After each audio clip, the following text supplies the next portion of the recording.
the red carpets. A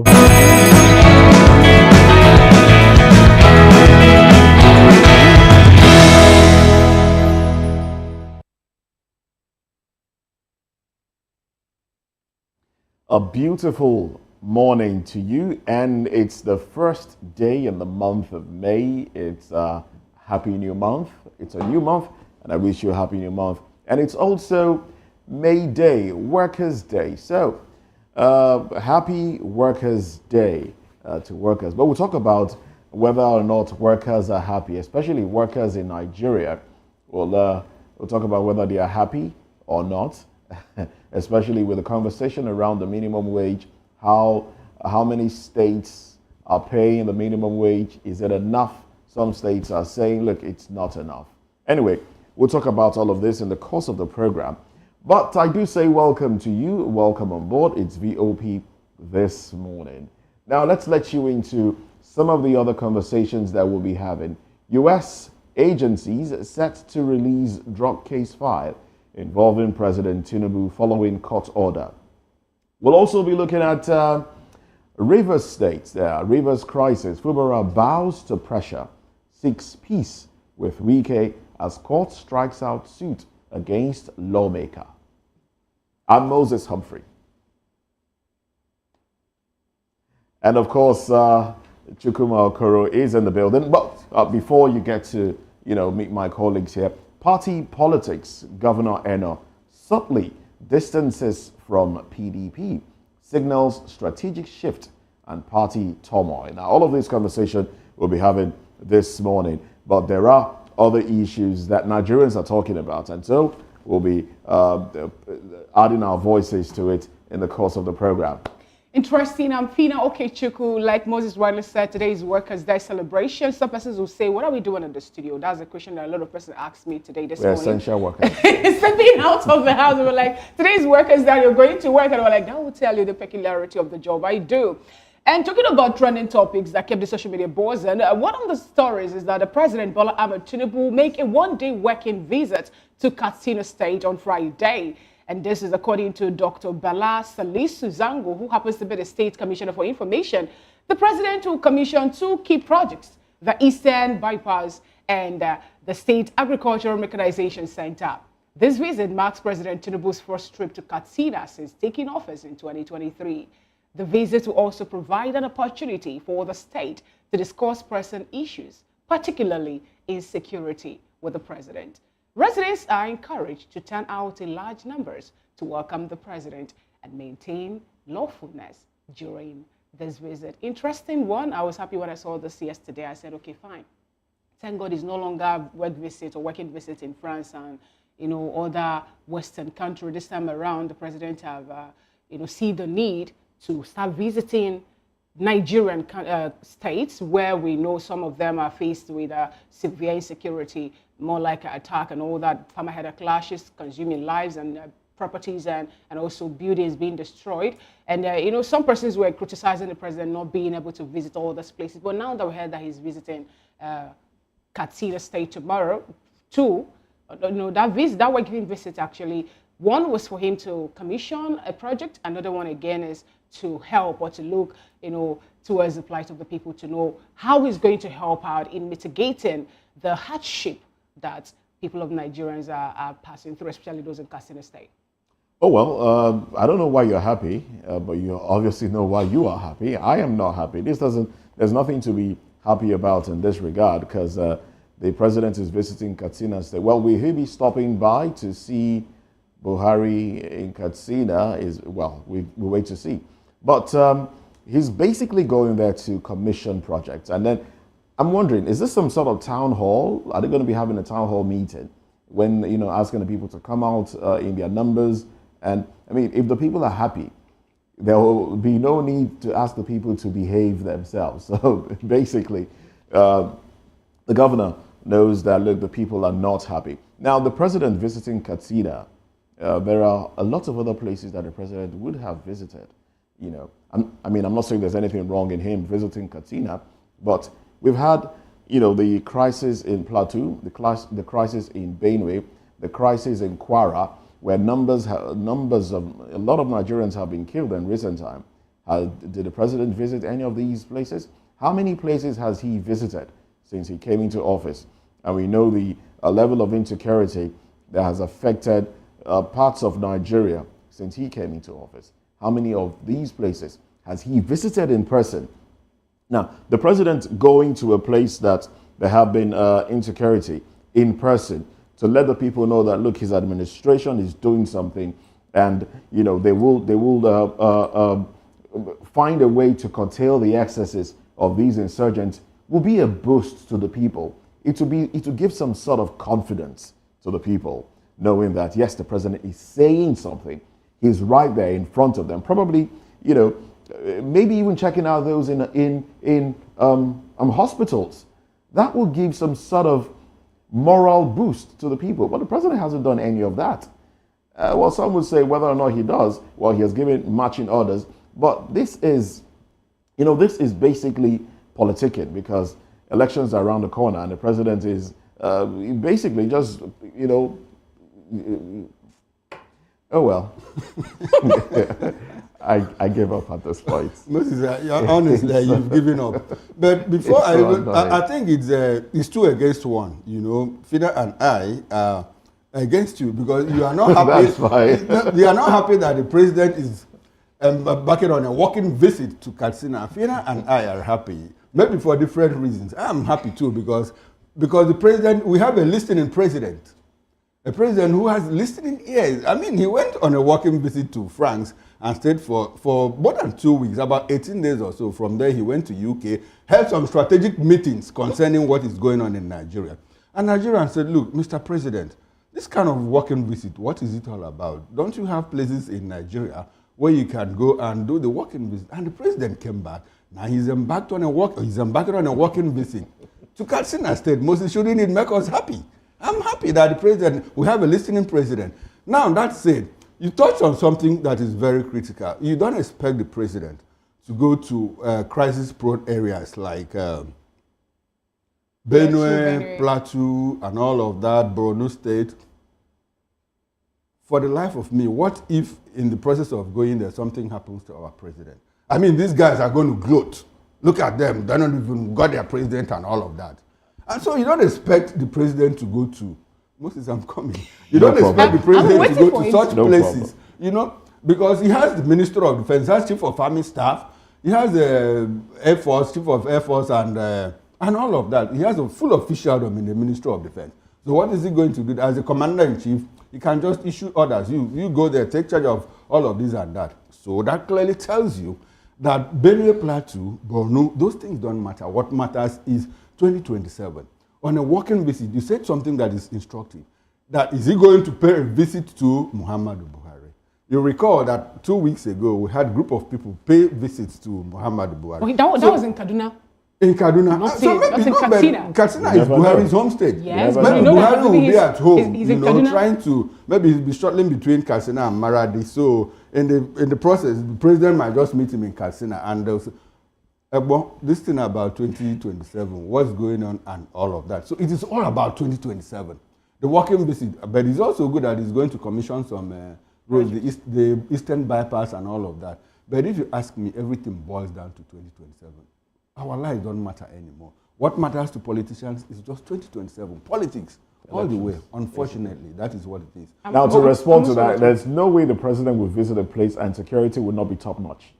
So I don't think, in Nigeria, our security forces, our security agencies, they can handle these insurgents.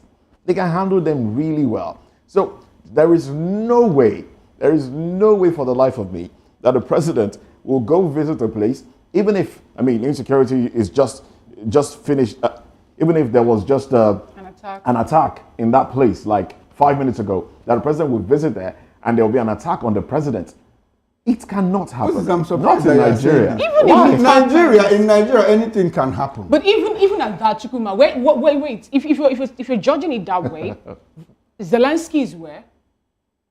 Is Zelensky chilling or doling each other in his house? Is Zelensky a Nigerian? He's not a Nigerian, but he's outside. We are discussing Nigeria here. So if you ask me, I'll say going to that place or going to Plateau or Borno or Benue State where we know we're having this insecurity, if maybe there's an attack on the president, that will actually give those people that we've given our life and property for them to double up. They would have doubled up. Mr. President, if you are listening to me, don't go. He should go there. He should visit the places. If you are listening to me, please don't go. Just go to Katsina State. Well, next time, go to Akwa Ibom State. Something good is happening in Akwa Ibom State. At least we see that the Akwa Ibom axis of the Lagos-Calabar Coastal Highway is been flagged off, and the governor is speaking from both sides of the mouth now. So that is a kind of place you can go to Katsina. Don't go to Benue Plateau. Now let's move away from that, because the EFCC chairman, Ola Koyede, in an interview emphasized that combating corruption is a serious endeavor, not a trivial matter. Well, since taking office in 2023, he noted that tackling corruption has been challenging, but the EFCC has introduced reforms to enhance operations. These reforms include institutional improvements and a focus on making tangible impact through investigations. The agency aims to stimulate the economy through its work, underscoring its commitment to effectively fighting corruption. Olukoyede stressed that the fight against corruption is not a joke, highlighting the EFCC's declaration to its dedication to its mission. Yes, fighting corruption is big business. You know why? Because corruption always fights back. I agree with him totally with Olukoyede, but where I disagree with him is that, do we have the vision? Do we have the will to fight corruption? That is essentially what we should be focusing on. If it wasn't a big deal, you won't be there as the helmsman of the agency. We'll have allowed the police to do that job. So essentially, that is why the government created that agency to focus on fighting corruption, because they know that it is a very, very difficult task. I keep going back to Singapore. When Lee Kuan Yew became the Prime Minister of Singapore, they had an anti-graft agency, which, by the way, wasn't doing well. So what he did was he removed that agency and placed it under the Office of the Attorney General. At a point, he discovered that the Office of the Attorney General wasn't doing a good job. He moved it to the Office of the Prime Minister and became in charge of anti-corruption in Singapore. Within 15, 20 years, he was able to clear the mess, clean the urgent table in Singapore. That is what we expect to see here. We don't want excuses. You have been given a job. Don't give us excuses. We know it's a tough job. You know why managers are employed? Managers are employed because there are problems. If there were no problems, they wouldn't employ them. So go back to work. Your work is clearly cut out for you, because if you ask a lot of Nigerians, they don't believe that the EFCC has done well. The only thing they do is go after small thieves, who they call Yahoo boys, small boys that are carrying laptop. Unfortunately, anybody that has a laptop now is a Yahoo boy. Even innocent Nigerian youths that are that are hustling, with fintech and all of that things within the internet, provisions that are legitimate businesses, they are all under attack by the EFCC. Go after the big men. Go after the big monies. Go to Senate. Go to former governors. Go to former ministers. They have our money in their accounts. This is when we'll know that you are really committed to fighting corruption, not chasing after small boys, displaying pictures of cars that you collected from them. That doesn't impress us, please. Well, you've said quite a lot. All that needs to be said in this regard.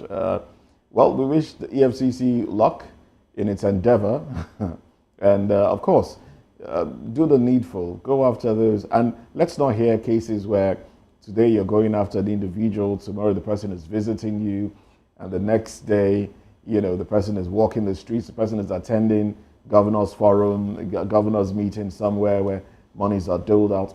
Let's see workings, as Nigerians say. Let's see workings. Show workings. Doings. Yes, show workings. That's all I'll say in this regard. And one of the workings I would have loved them to be showing at this point in time, when they talked about the reforms that the EFCC has carried out, is the fact that I need them at this point in time to tell Nigerians that they no longer catch someone before investigation.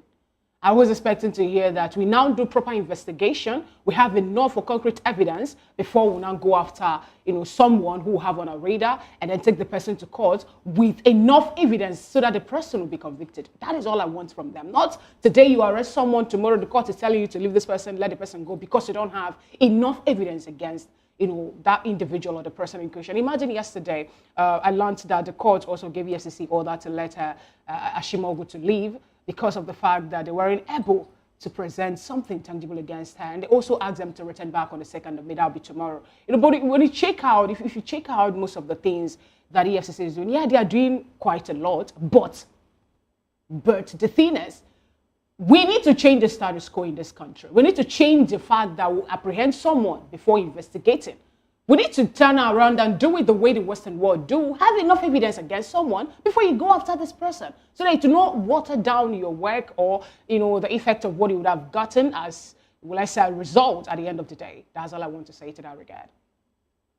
And away from that, starting today, being 1st of May 2025, Nigerian banks will begin charging 6 naira for each SMS transaction alert, up from the previous 4 naira that it used to be. And the increase follows a hike in telecom service rate approved by the federal government. Banks have notified customers via email and advised them to manage their alert preferences if they wish to avoid SMS charges. This shows that if you have 1,000 naira and at the end of the month, the bank needs to let you know how much you have, you'll now be having 994 naira, 6 naira deducted, because they need to tell you what your account looks like, And then they were saying that this particular reason is because of the tariff hike that the federal government granted the telcos. And there was a time we had a debate about this. Is it the bank, or is it the telecommunication industry or subscriber that someone is using, a customer is using in the bank?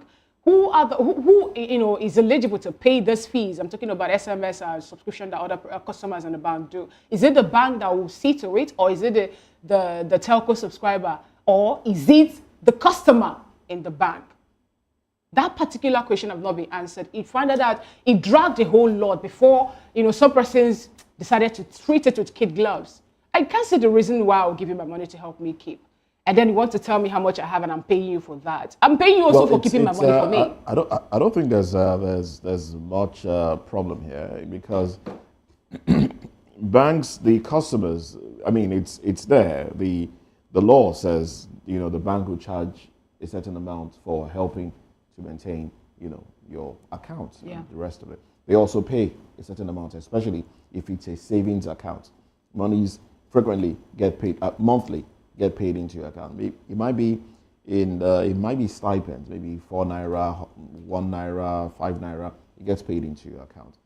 For the issue of SMS, it's a thing of choice, really. I think a lot of people don't know that they can just go into their banking hall and fill a form and say, look, don't send me SMSs anymore. I don't want SMSs. Send me emails. Or don't even send me anything. I would, go to my app, if I have the banking app, and check how much is in my account whenever I want to. But then, that we do a lot of cashless transactions these days, so that would have an impact if the network of the bank, happens in such a way that your money is transferred doesn't get into your account. So you may not know. That's why a lot of people want to have the SMS functioning on their phone. But I mean, this is crazy, especially coming on a day like this. I did say we're going to talk about today being May Day. Nigerians are not, a lot of workers are complaining around Nigeria that the 70,000 naira minimum wage is not even enough. Some states are not even paying yet. Some states just added a little on top of it, but it's not enough. And if we say workers are complaining, what about those that are not working? I mean, these are people that have employed labor. I mean, these are people that have employment, complaining about money's not being enough. The economy is deeping. Some will argue that, oh no, it's just a temporary deep. But the economy is deeping. A lot of things are out of the reach of the common man. Basic things. A bag of, water, sachet water, the what we call pure water now, the bags are sold in fives. So a bag, 5 bags now goes for 2,000 naira. There was a time in this country that was 500 naira for 5 bags before it got to 700 naira. And this is what a lot of people use this meat, because the water corporation is not even doing what they should do. How pure is the water that comes out from your tap? Can you even drink it? In other climes, you don't need to buy sachet water or bottled water, as the case may be. You turn on your tap and the water that comes out of there, you can drink. So a lot of things are not in place. The Nigerian worker is complaining, and I do hope that as 2027 approaches, government will do something. Now, I know some would say minimum wage, increase it. We have seen that the increase in minimum wage is not the solution, because with the increase in minimum wage, there is an increase in goods and services, which makes the amount you collect useless at the end of the day.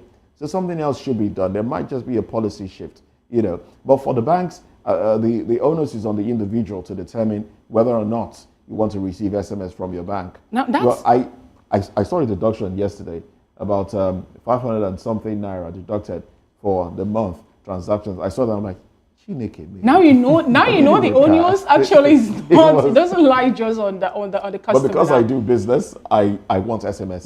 They will charge you. They will tell you that is maintenance of your account, protection of your account, card maintenance. There's card that is with you, card that you're using, they're maintaining for you. Card that even when you've not even subscribed to that, sometimes they will go ahead to deduct your money because they believe that this is what you're doing and all that. Now the thing is this, Moses, I pay you to help me keep my money. You take a certain amount of money from it for you to be able to help me take care of my amount or the little money I have in that bank account. I don't see the reason. It's just like I enter a shop to buy something, and then you're telling me that I'll pay for the waterproof, what we call waterproof, the cellophane. The cellophane. Some shops do it. Now some shops do it, but they would have made it known to you that this is what it's going to be like. I don't know if you understand that when they say, let's have this conversation after, because I'm already upset. And I had this thing. I told somebody in the banking sector that. And basically say, don't loud it. Don't loud it. I don't want to talk about the tech side of it. I will rather focus on the economic side of it. Like Moses said, the economy is deeping. When the issue of hike in telecoms fees came up, I said something like this, that is going to have multiplier effects on other sectors of the economy. And that is what we are seeing now. You don't expect the telcos to charge the bank 6 naira per SMS and for the bank to charge you 4 naira. The bank will be losing money, essentially. So it has a multiplier effect. And I said that day, no problem. If the banks increase, if you're a business person, Chukwumokoro will not tell you. Naturally, you will increase because that's the business side of it. So where do we go back to? We go back to the people managing the economy. How do you control? Because these things are all after effects of inflation. Inflation is very high, which is the economy is dipping. So the problem is not clearly with the banks, although I have issues with the banks too, because of the services they render. The problem is with the economy. What do we do to bring down cost of living, high cost of living? It's soaring. Nigerians can't afford a lot of things, not just eggs, not just pure water. Like beans that used to be for the poor is now for the rich. How many people can afford a pincher of beans, a mudu of beans and all of that? So the handlers of the economy need to work on the economy. It has nothing to do with the banks. It's multiplier effect. That is what I keep saying about it. And if we don't do something very fast, it is still going to continue, because if I have goods to sell in my shop, if somebody that supplies me probably water or cellophane bag or increases the prices, I'll simply pass it on to the consumer. That is what it is. Lawyers are even... Unfortunately, you and I, we don't even have the opportunity to increase our salaries. We have to go and negotiate. That is what NLC is doing, TUC. And how successful have we been? Have we been in doing all of that? So the onus lies on people who handle our economy, for them to do the needful. We keep tweaking the thing to the point that dollar has been up and down, and it's not helping anybody. Exchange rate, interest rate, and all of that. You need to work harder. Your work is clearly cut out for you, because with what we have now, Nigerians cannot survive in this mode. And that's how far, okay. Yes, that's how far we can go with trending stories. Now let's take a little breather. When we come back, we'll dive into the papers. Ofino, do you have the papers with you? Yeah, I do. Oh, fine. So let's just get into it. Let's get into the papers right away. All right, and I would like to start off from the Daily Independent newspaper, and the window headlines on the cover page of the Daily Independent. ACF urges urgent action on insecurity in the North. Enough of social science graduates. We need problem solvers. That is coming from ministers. Citizens gagged, can't express themselves freely. NLC laments. Rivers. Lawyers protest in Abuja seek Fubara's reinstatement. Can urge national reconciliation calls for mutual trust. Lagos committed to development of a creative industry, says Sowolu. Alleged 8.7 billion naira money laundering. Court orders EFCC to release Aisha Achimogo. Then we have another bold headline on the cover page of the Daily Independent. Expert warns RMRDC bill will put thousands of jobs at risk. The bottom straight. Appeal court upholds conviction of professor for electoral fraud. Those are the stories you'll find on the cover page of the Daily Independent today. Also, the Vanguard newspaper today have the stories on the cover page of Vanguard newspaper today to be, the video headlines that's above the masthead. Bank customers to pay 6 naira per SMS transaction alert starting today.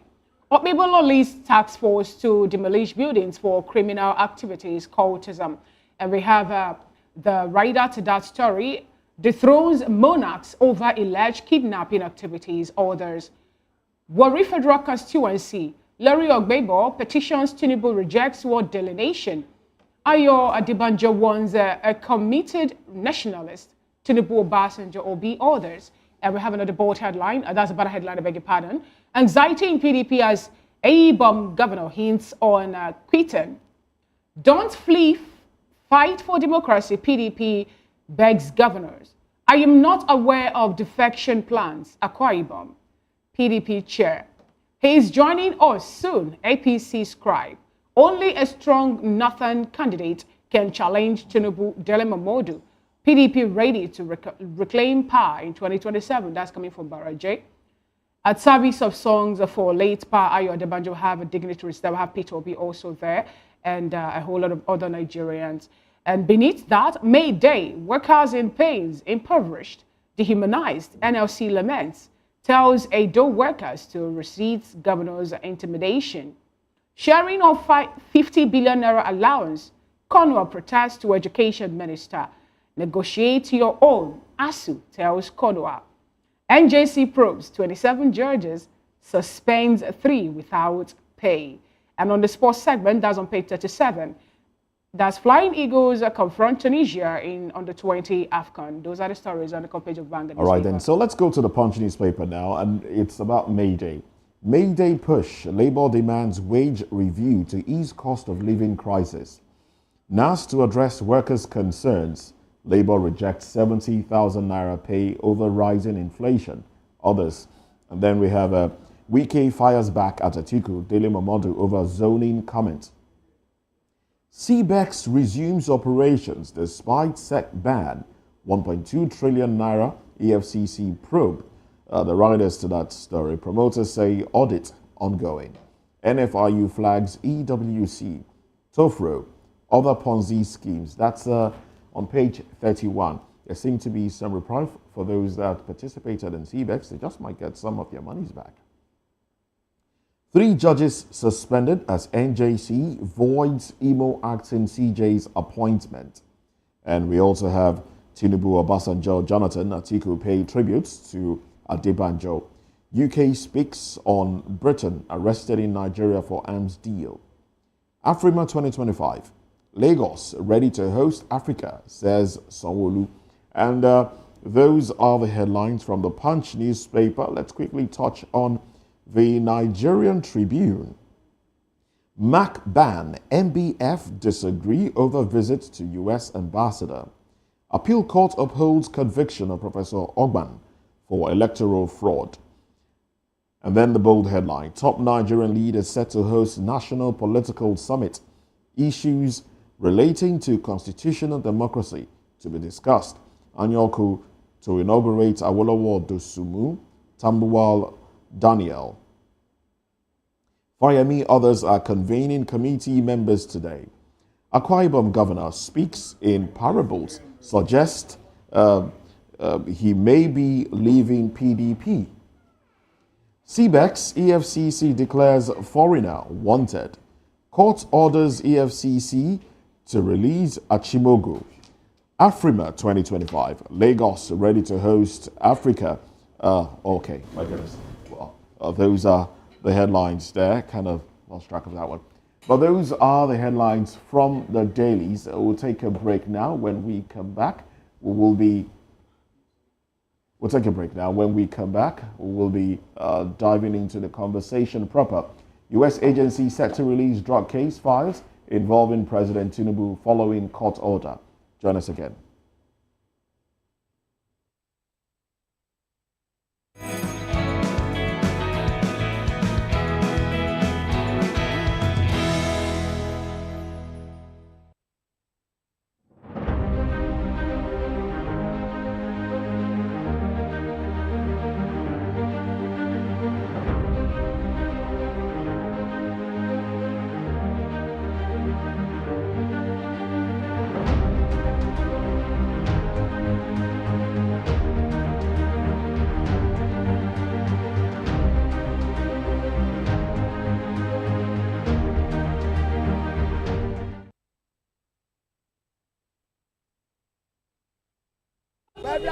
Good morning. It's the start of a beautiful day. Or start your day right with a healthy dose of news, fun, and inspiration.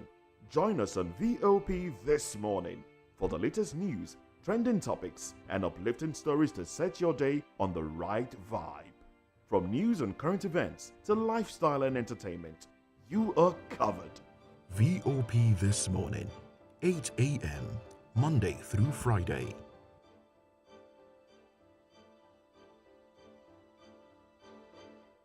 Is a state of complete physical, mental, and social well-being of an individual. It's the fundamental right of everyone to enjoy the highest attainable standard of health, without distinction of race, religion, or political belief. On VOP TV, we bring you Health Check, a show that x-rays different health issues and provides solutions with the help of experts in the medical field. Join us every Saturday, 2 p.m. on Health Check. Health Check on VOP TV. Your health, our priority. Everybody keep watching Voice of the People, all right?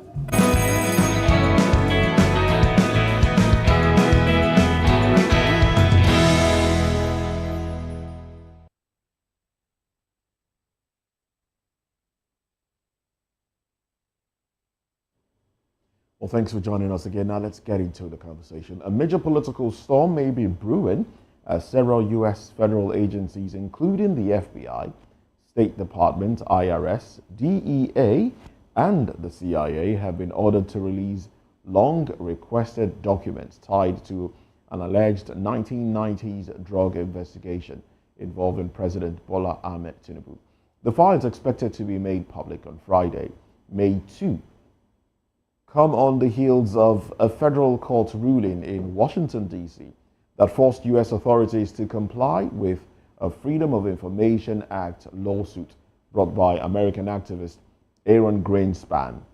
Now, though President Tinubu has long denied involvement in any criminal activity, the timing and scope of the disclosure could reignite political tensions as 2027 approaches, especially as opposition figures and civic groups have previously called for full transparency on the matter.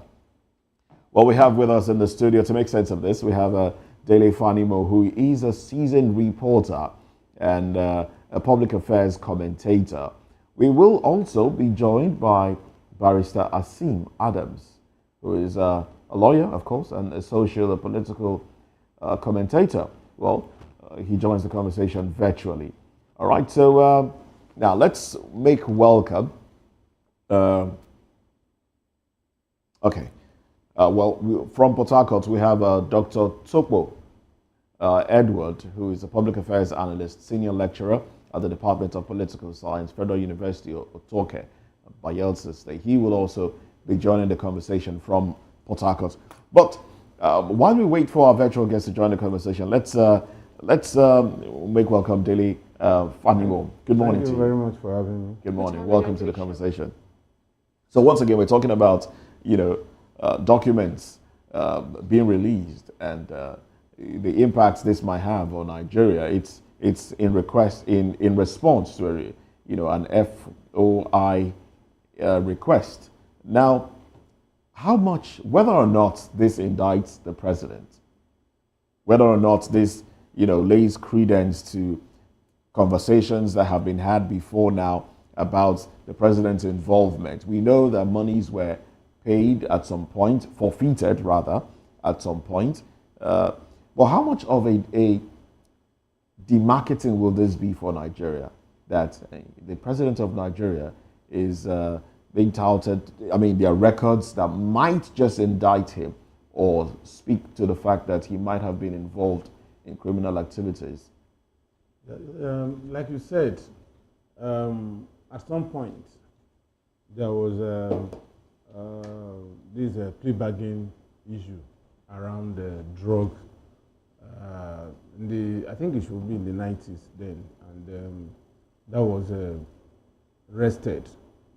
But what is coming out is, I guess, is much more than what we used to know. And there's no way it will not impact negatively on the person of the president and also the nation. Because he who comes to equity should also come with clean hands. And I'm not too proud that we have this kind of narratives around a sitting president, for that matter, in Nigeria. And without prejudice to what is going to come out, what is going to unfold from these expected revelations through the various agencies of government in the US, I think it is not even too good a signpost for Nigeria as it is today.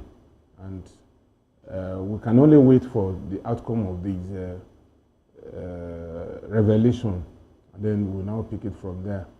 All right, Preempting. some things were revealed prior to the tribunal, election tribunal in 2023, and we saw how the courts disregarded them. Do you think from this revelation, things about the president's credibility might be, made known? Will it impact on his re-election if he chooses? The unfortunate thing in 2027. The unfortunate thing is that Nigeria is not the conventional country that we can really pin certain things on. Yes, in an ideal environment, it's enough that all these things are even coming out is enough to impact negatively on his comeback bid. But unfortunately, Nigeria is a different ballgame. I recall that back in the 90s, myself and Musi and Chukuma were discussing this yesterday. There was this Bumi Oni, the CEO of Cadbury, who was given CEO of the Year by KPMG, and everybody applauded him. The stocks of Cadbury rose, and then suddenly it was discovered that the man was actually cooking up books, giving us the impression that Cadbury was doing well, whereas Cadbury was almost in ICU.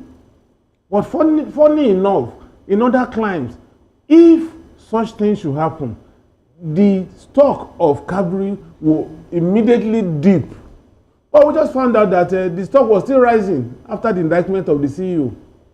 So anything can happen in Nigeria. Nigeria is a place where I recall that in 2014, when Buhari couldn't present a certificate, and people were even clamoring that even if it's NEPA bill, that he should substitute his certificate with NEPA bill.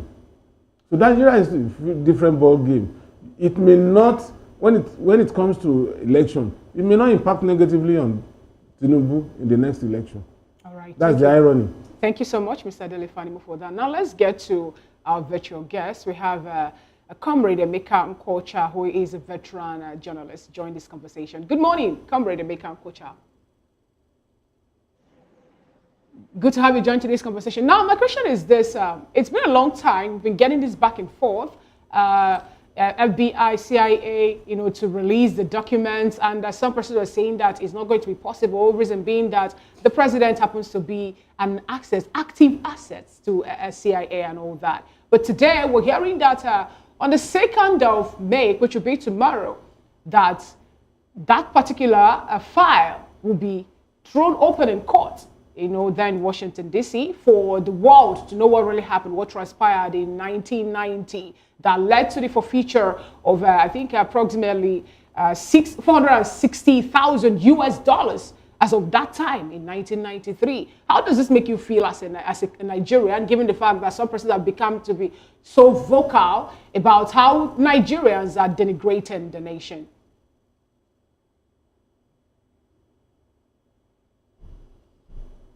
All right, comrade, we would like you to, unmute yourself if you can hear me. But as you do that, we'd like to get Dr. Tomo Edward join the conversation. Dr. Tomo Edward, good to have you. Good morning. Good morning. Thanks for having me. All right, let's get your opinion, on the question I asked earlier to comrade Emeka. For me, This is something that is not new. Don't forget, towards the 2023 general elections, these matters came up, and then inquiries were made, including to his academic credentials. And then at the end of the day, nothing significant came out of the investigations.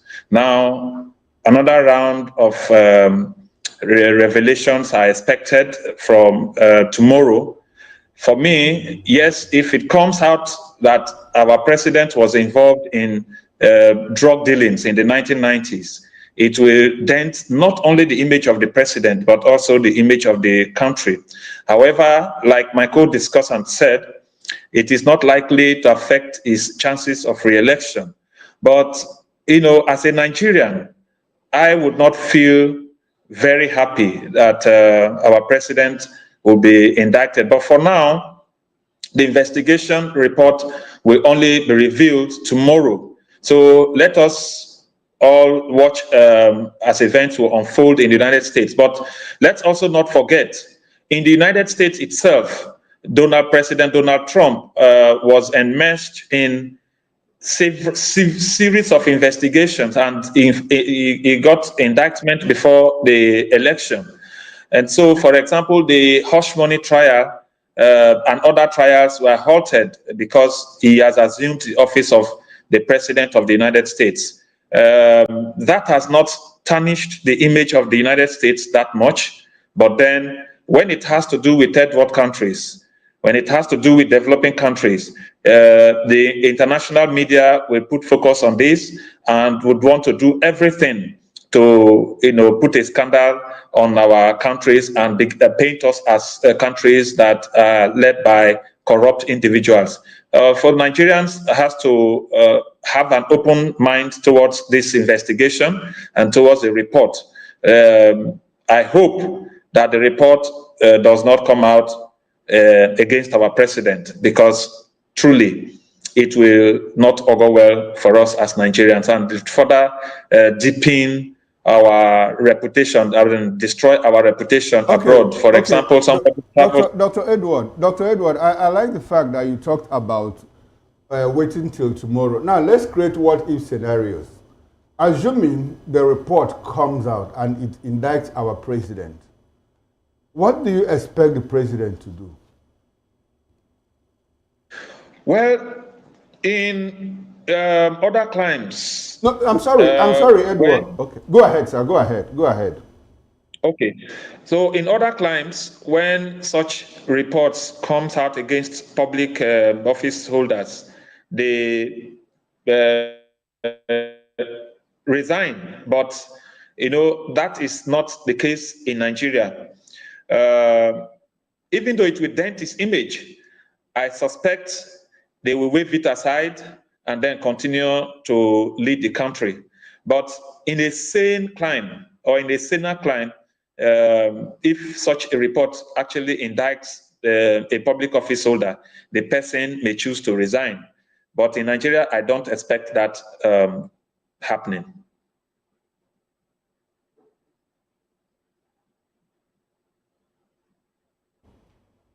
As long as he's in here, they've cut off the mic already. All right. Dr. Edward, since you say that in other crimes, this is what might happen, but we don't expect that to happen here in Nigeria.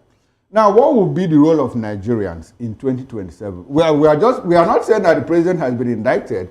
We are creating what-if scenarios. Well, if he's indicted, how do you think that will impact on his electoral value in 2027?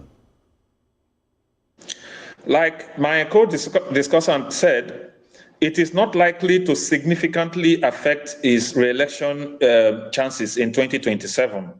There are things Nigerians may consider as fundamental to their well-being, not a matter that happened in the 1990s. Now, how fundamental do you think that will be now, Dr. Topo Edward, for the world to know that, for example, you're traveling, you're leaving the shores of Nigeria to another country, and then before you, someone is making this allusion. Your president is being, if by tomorrow, we have this whole reports out, and then he's been fingered to participate in that particular Chicago drug deal that happened in 1990s. How will you feel when someone look in the face and tell that your president is or was a drug baron?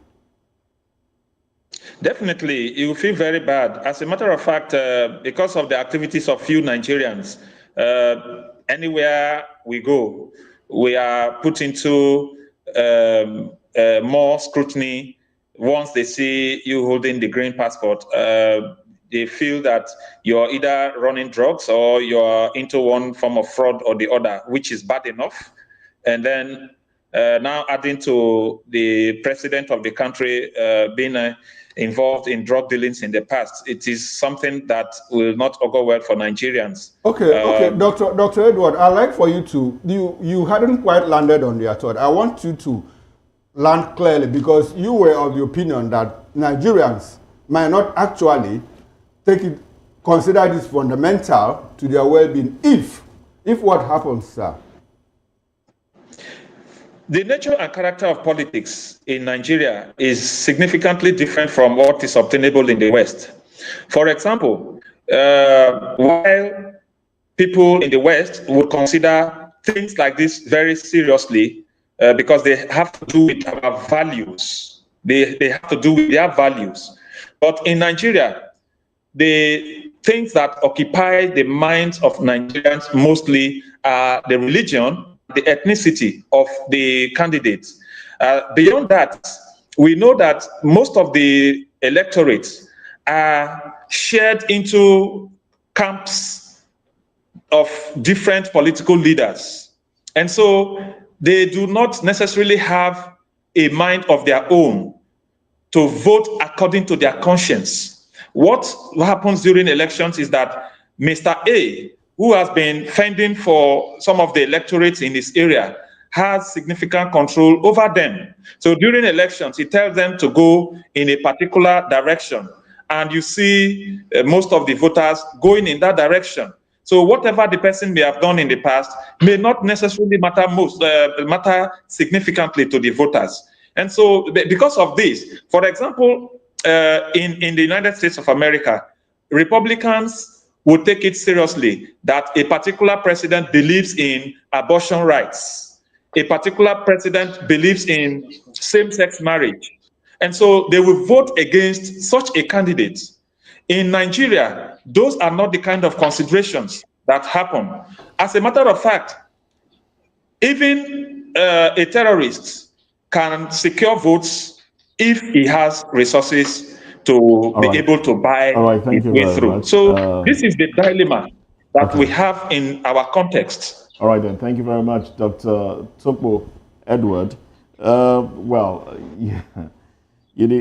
Let's talk about values and our blurred lines now. If you talk about the fact that our politicians don't even, before I talk about the values, our politicians don't even campaign on policies. They don't campaign on, they campaign on fixing of roads,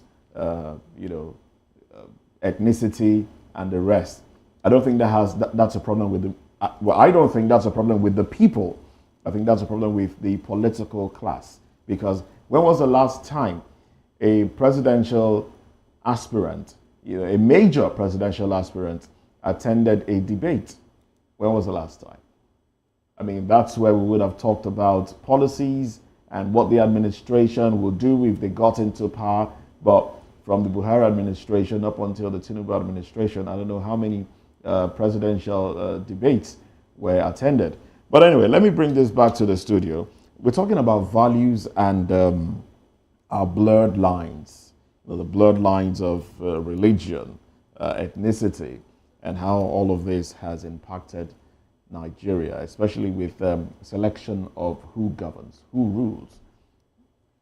When will we ever get it right in terms of, deciding based on what an individual can give for the general good as against where they are from and what religion? In 2023, we were still talking about Muslim ticket. And that took over debates for quite a long time. This is the 21st century. See, when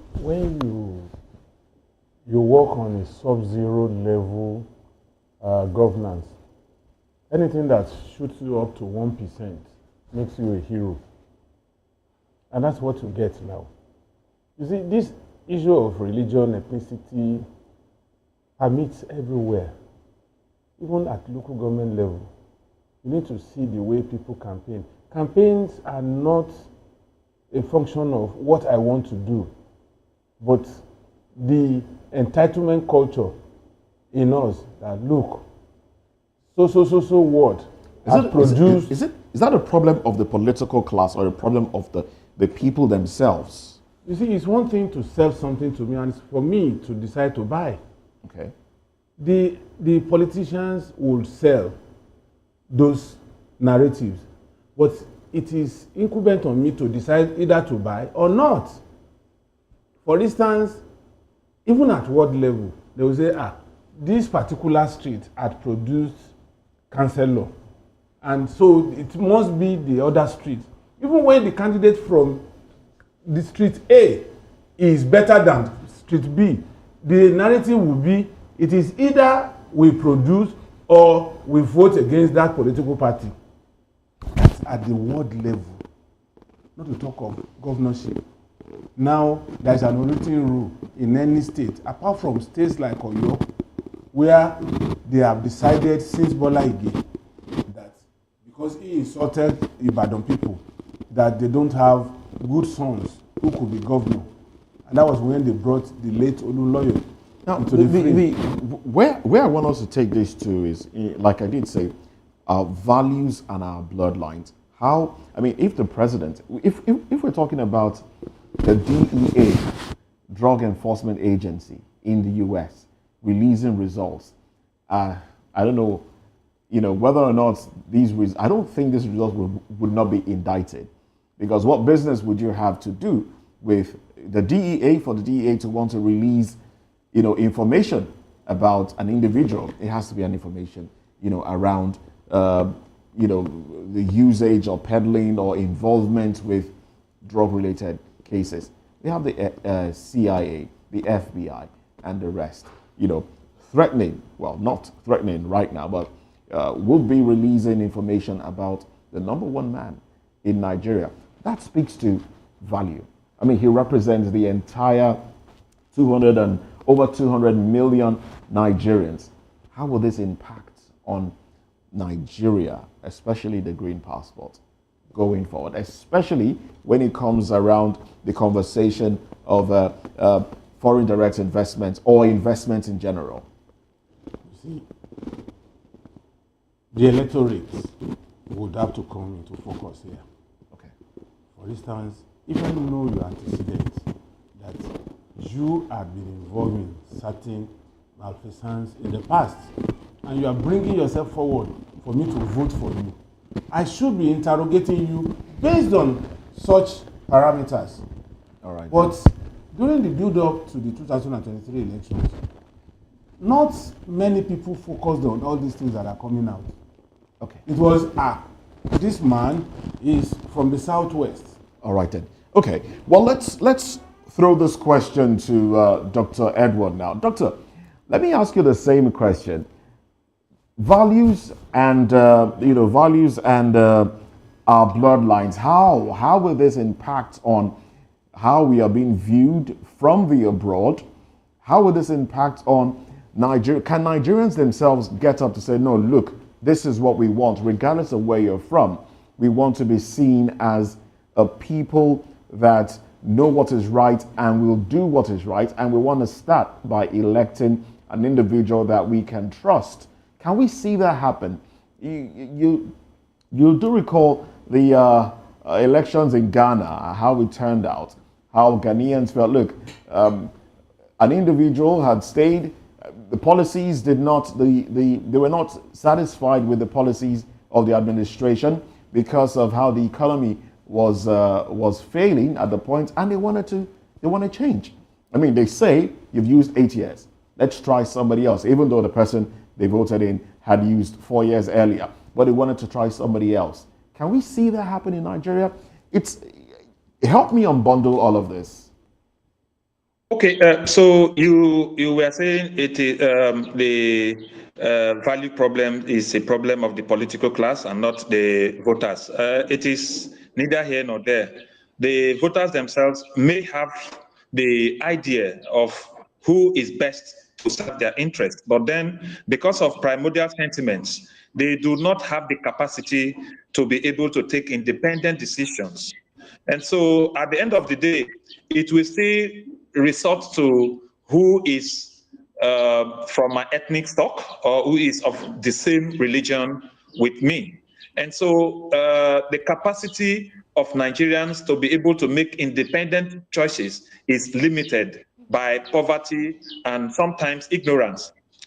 We know the political class have largely weaponized poverty to the extent that people cannot make independent choices on election day. And so, regardless of whether they know that this person is more competent than the other, they want to go with their primordial sentiments and then whatever little the incentives that they can get from the politicians on election day, or looking up to someone who has been fending for them in the past, passing peanuts. And so Nigerian voters, as at now, do not have the capacity to independently go against the establishment. Every time you see people are pro-establishment, voting in that line. And so fundamentally, nothing will change in 2027. That level of education has not permeated the Nigerian society. And so we expect the same pattern to happen in the 2027 general elections. A quick one now, Dr. Edward, still talking about what we have on our table now, but, looking at it in a different dimension. What do you have to say about this? Because some persons are beginning to make this assertion or allude the fact that it's like CIA, who before now, according to Hyundai, were making our president look more like an active asset. It's more like they are done with the whole thing. Recall that we have a global response that they gave before now, when they refused talking about what happened to be part of that particular file after the 1990 investigation and all that. Now, what really changed at this point in time? Some time ago, we heard from Donald Trump telling the world how Africa happened to be a den of CIA agents and their activities. What do you really think that happened? What transpired? Is it that they are done with this person? They need to just help us walk around this place. It simply tells you the direction of the international community towards the forthcoming elections. It shows that their interests may have shifted from where it was in 2023. And so what is playing out is indicative of the direction they are likely to go. The CIA, the FBI, the DIA, all of them had this information and refused. They did not release it in the last, at the eve of the last election. But now they have come out to say they want to release those files. It tells you the direction. However, the double standard of those organizations. In fact, they use the CIA and the FBI to play politics at the global stage. Take, for example, when the Filipino former Filipino president, Duarte, was fighting drugs in his country, he was all out against drug peddling in his country and the drug use. But at the end of his tenure, he is now facing charges at the International Court of Justice for human rights abuses. Okay. And so, they maintain different standards for different crimes. Okay, all right. Based on where their interest lies. Okay, so all right. Thank you very much, Dr. Edward. Thank you, Dr. Edward. Before we round off this conversation, let's come back to the studio. Mr. Delefanimo, the same question, but in another variant. The president has been going to France more than the United States, and like David Hyundai said at a point, he said our president was CIA active agent. Does it look like United States is angry that our president is looking towards France, or do you think it's a problem of, he has lost value before them? Same question, but in a different direction. Do you think there's a crack between our president and the United States of America? No, the choice of bilateral relations is that of the prerogative of the president. If he feels France would pay him more than the US in certain areas, and he is getting results from France, he may not necessarily look towards the US. And so, where he has deep interests. Where he has deep interests. No, what interest we are talking about is at personal level. Okay. If he was an active agent, as claimed by Undeyi, that is an active agent of CIA, at that point, it's a personal thing. We have many of them around the world. Exactly my question. You now, understand? do you think that the United States is angry that, look, this the active agent is more like looking away from them and looking in another direction? Is that why they are amenable to open I don't want to believe that, because at personal level, if he's still servicing the CIA as claimed, then he has no problems with CIA. But at national level, at the point that he is the president, he decides who he will want to relate with on that platform of presidency of the country. So now, this is just made mention of now from what Dr. Edward talked about. He talked about how the Western world will always shift when they are done, I wouldn't want to use the word using an individual, a nation. Are you supporting the move or the campaign of Traore in his country, even when he's a junta leader, the way things are going now? Well, Traore's move is just that he's the arrowhead of that movement. That movement was just late in coming, very late in coming, after over 200 years of exploiting Africa. And so it's just being the arrowhead, and because of his youthful exuberance and all that. So he was championing the cause, and he's still championing the cause, even at a risk to his life. So it has no bearing with what is on the card here now. All right, thank you so much, Mr. Delefanimo, for your contribution. Thank you also, Dr. Edward. We want you also to still be with us as we move on to the second topic of conversation, where we're looking at River State crisis. Fubara bows to pressure, some people say, as a seek peace with Wike as court strikes out seat against lawmakers in River State. We'll dissect this after this break. Do want to stay with us.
Suspended River State Governor Similai Fubara has taken a politically humbling step in ongoing power struggle with Nyesom Wike as he visited the Minister of the FCT in Abuja to plead for reconciliation.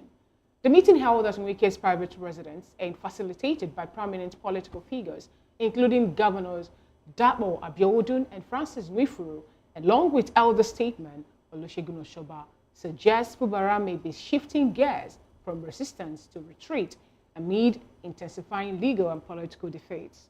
The move comes just as the Federal High Court in Port Harcourt dealt a blow to Fubara's legal offensive. The court dismissed the suit he backed, challenging the legitimacy of the Martin Amewule-led faction of the State Assembly, citing lack of jurisdiction and reinforcing an earlier Supreme Court precedent. Sources confirmed that Fubara walked into familiar territory at Wike's residence, where he reportedly begged for peace, a striking reversal for a governor who once openly challenged Wike's influence over Rivers politics. The political tides appear to be turning. Is Fubara laying down arms in a bid to survive, or merely regrouping for a comeback? That's a question that a whole lot of persons have, here in Nigeria to ask. But still with us in the studio is Mr. Dele Fanimo, a seasoned reporter, and we're told that we have, join us virtually, Dr. Coronation Edward, and we also have a veteran journalist also who is a comrade, Emeka Kocha, also joined today's conversation. Thank you so much, gentlemen, for sitting by today's. Now, let me start off with you, Mr. Dele Fanimo. We're getting a story or a report that indicates that it's more like Fubara have gone to Wike's house to apologize, to seek for peace. Remember, he also went to London to meet the president in a closed door. And after that, he came out to tell Nigerians or the people of River State to continue supporting the president. And then he also talked about peace and reconciliation being what the Easter celebration, which coincided with the visit, is all about. Now, do you think that maybe this man or this gentleman, been gagged to kowtowing towards asking for peace for his reinstatement? Well, I'm going to look at this from two perspectives. One, the Rivers State as a whole, what they stand to benefit from this. And then also from the perspective of what Fubara is likely to benefit from this. And then at the end of the day, who has the opportunity of more capital gains than the other. Now, talking about peace in River State, if going this route is the easiest and fastest route to peace in River State, let it be. Because this standoff, either we like it or not, regardless of the fact that Ibas is there doing his thing, and regardless of the fact that even IGR is suffering since this crisis started almost 2 years ago. So if it's coming to an end this way, good for me. Secondly, Fubara, has he considered the cost of throwing in the towel at this time? What are the stakes that we're looking at? Is it that those conditions that threw him up as governorship candidate, which he also agreed to, is he going back to such agreements that would mortgage the future of people of River State? Or there is a new approach to this relationship between him and his godfather, Wike? These are things we need to interrogate. Yes, if it is going to be that they are going back to the drawing board and saying, now we want peace, but these are the new rules to this. Okay. Achieving this peace process. Now, in the pursuit of this peace, three questions in one. Are we going to see the end of the crisis in River State? Since Wike said Fubara should come and beg me for these things, for all of this to end. Now, Fubara has gone to beg. That is one. Two, I like creating what-if scenarios. At the end of the day, peace is made. Who will actually, given everything that has happened, who do you think will be the governor of River State? Who will be the governor of River State? De facto. Okay. Will it be Fubara or will it be Wike? The third question, is there any chance that Fubara has made peace with the 27 lawmakers before going to Wike? Because that is another track of the crisis. Number one, let's start from the rear. Okay. If there is a rapprochement between Fubara and 27 lawmakers, of course, the 27 lawmakers are drawing their strength from a source, which is Wike. And so, if there is because in peace and conflict studies, you know that no matter how you try to, it's just like a tree. If you cut down the branches of a tree and the root is not uprooted, there is no way it will not sprout again. Now, the approach now is going to the root to uproot. So technically, the 27 lawmakers, they still rely on Wike for survival. And so he sustained them to this point, even when they have been jobless for more than 1 year.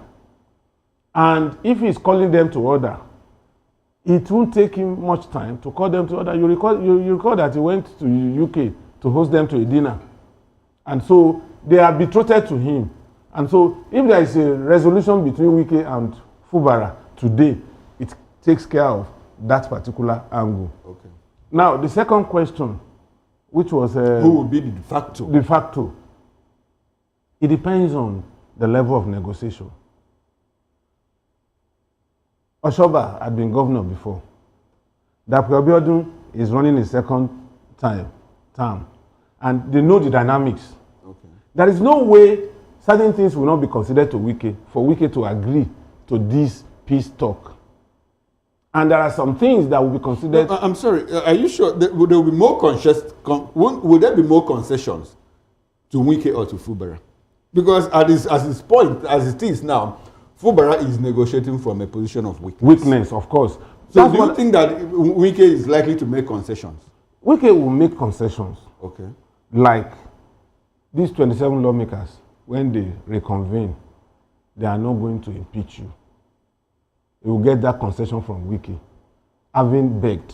And because of the level of respect they will have for those, of course, you should know that those three people that are talking about this are just representatives of the larger group that has been working on the ground to make sure that peace is not out of River State.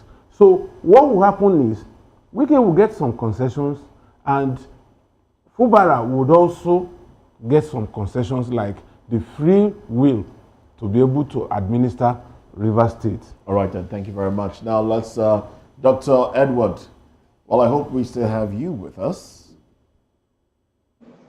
Oh, great. Great. Good to know that you're still there. Now, I hope you've also been following the conversation. You know, all of this happening in River State.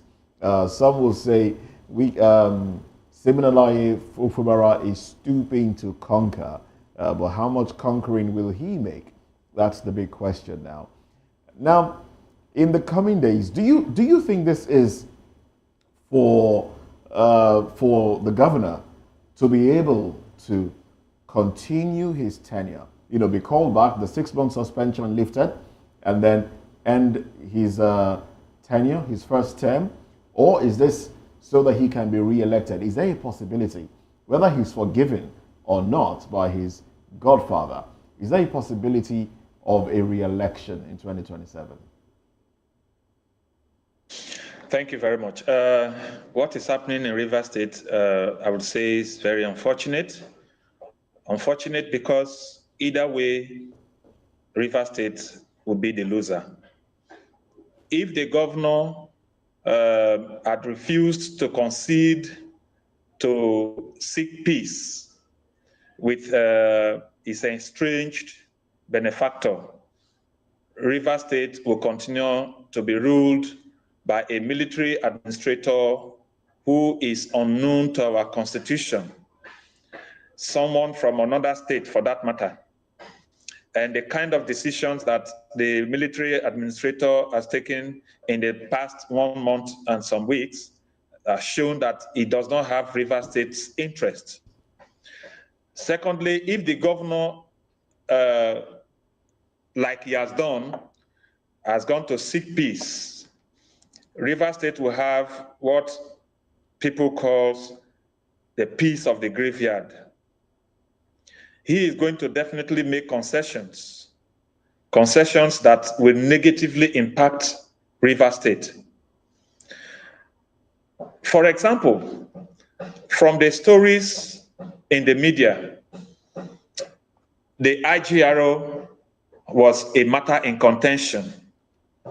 What will now happen is estranged godfather now willing to write off all those matters and forge ahead, maybe with an agreement that he will not return for a second tenure. That is not likely to be the case. Like my co-discussant has said, his estranged godfather has been the one footing the bills of the 27 lawmakers. He is not likely to forfeit whatever he must have spent sustaining them within this period. And other issues like power sharing, yes, those ones can be dealt with, but to whose interest, if I may ask? Is it to the interest of the state or to the interest of the players? So at the end of the day, we find that the governor, for example, had no choice because the president that was supposed to be a neutral arbiter has clearly taken the side of his minister. And so if the governor was to grandstand and say he was not going to apologize, then the emergency rule continues. Okay. And I foresaw that the governor, similarly Fubara, would take this step when it gets to this level. Oh, you did? But I also know that this is not the end of the crisis. Oh, okay. I believe strongly that this is not the end of the crisis. Where do you He think may it be is? bad as part of the negotiation, as part of the negotiations, he may be barred from seeking a second tenure. That is not all. There are so many other things that the other side would want the governor to concede, which of course he may not have the capacity to resist. And Rivers State will be the loser at the end of the day. All right, then. Thank you very much for your summation there. I do believe we have Dr. Pardon? Comrade Emeka Nkocha. Comrade Emeka Nkocha with us. Comrade. Oh, okay. Well, I have to stay with you then, Dr. Topo Edward. Permit me to just stay with you for a little longer on this one. Now, let's talk about godfatherism now. The precedents that this will set, if things go the way we have, discussed, what precedents will it set? How will this impact on godfatherism? We also know that in times past, when godfathers elect godsons and then there is some sort of discord between them, the people tend to benefit. One way or another, the people get to see the dividends of democracy. All right? What precedents will this impact? What precedents will this put on, in the future, especially as it concerns godfatherism? It will definitely set a very wrong, bad precedent. Remember what happened in Anambra State when Chris Ngige was elected as governor. He was kidnapped and taken to the Okija shrine, and then a whole lot of things happened. But he broke out from them, and within the short period he stayed, he was able to achieve so much that the people of Anambra State have continued to praise him for. And then this is now happening. It goes to further weaken the powers of governors to rule their states. The direct presidential intervention in states where the governors will become more like appendages to the president will set a very bad precedent for the country. Every governor would want to pacify their godfathers instead of promoting the development of their states. So people will now accede to the demands of their godfathers, however negative those demands, or however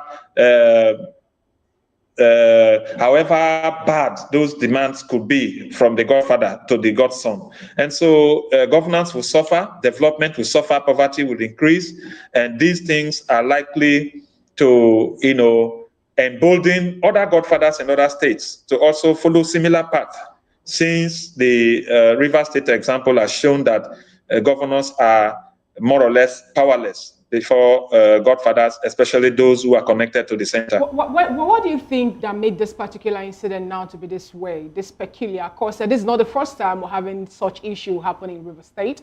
Recall what happened between Odili. It also played out during the time of Amechi. Even Wike also, faces some backlashes and all that. Now, what do you think that made this one to be the way it is, to the point that a whole lot of persons are beginning to talk about it, to the point that we have state of emergency being declared in River State at this point in time?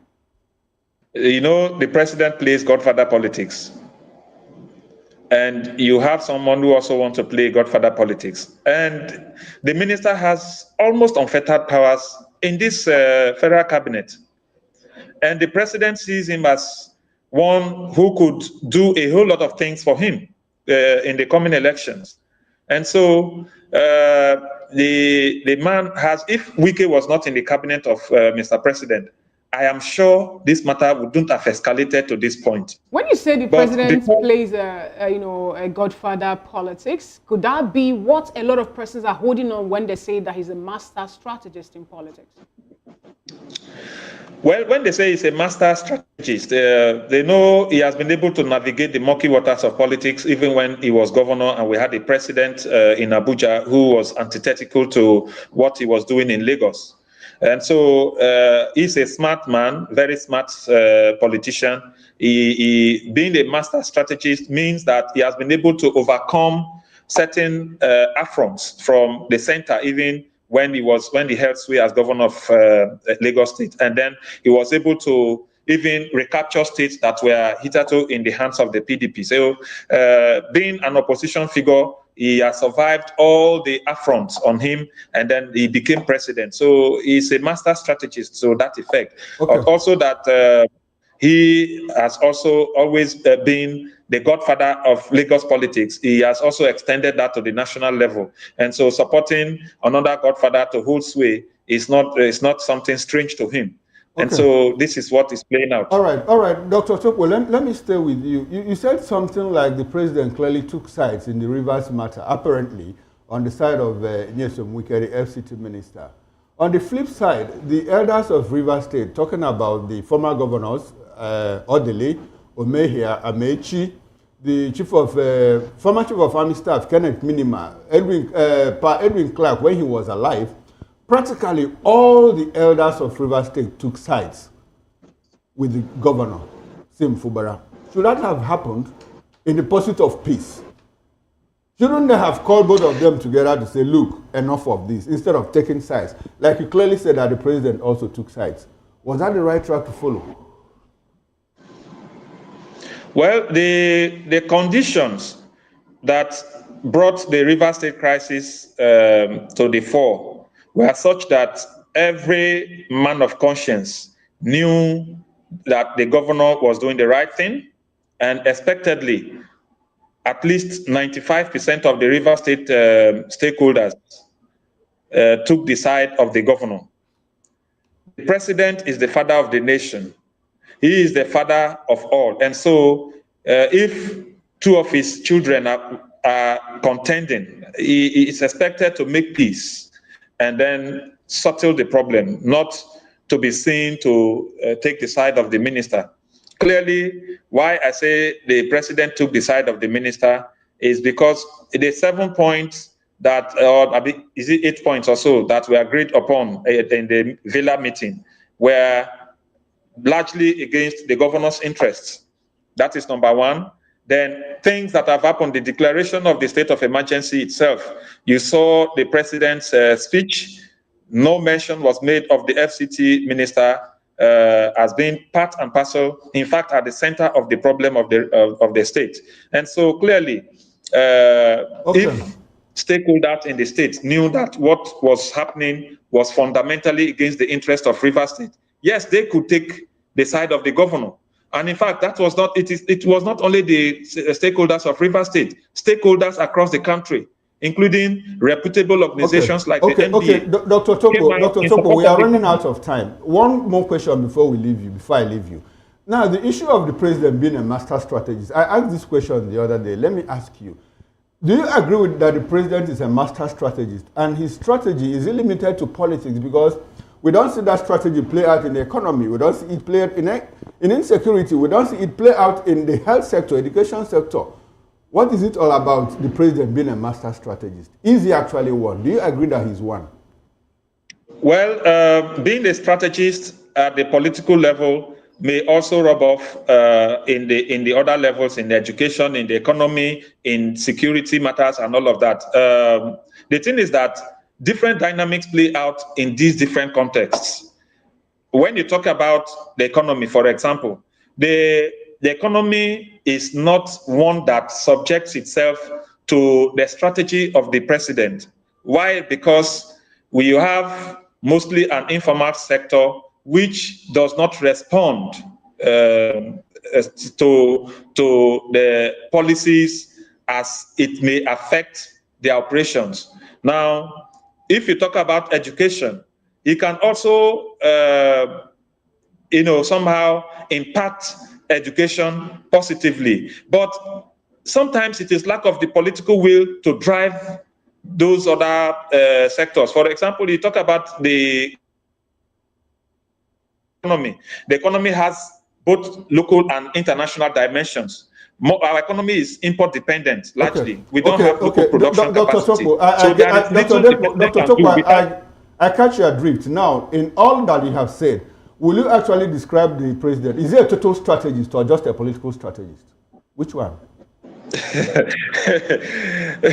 That question is tricky, but I would say the president is a strategist, but his strategy cannot be effective when everything is not under his control. In the economy, for example, even in security, some aspects of security has to do with serious investments, which the country does not have capacity to do.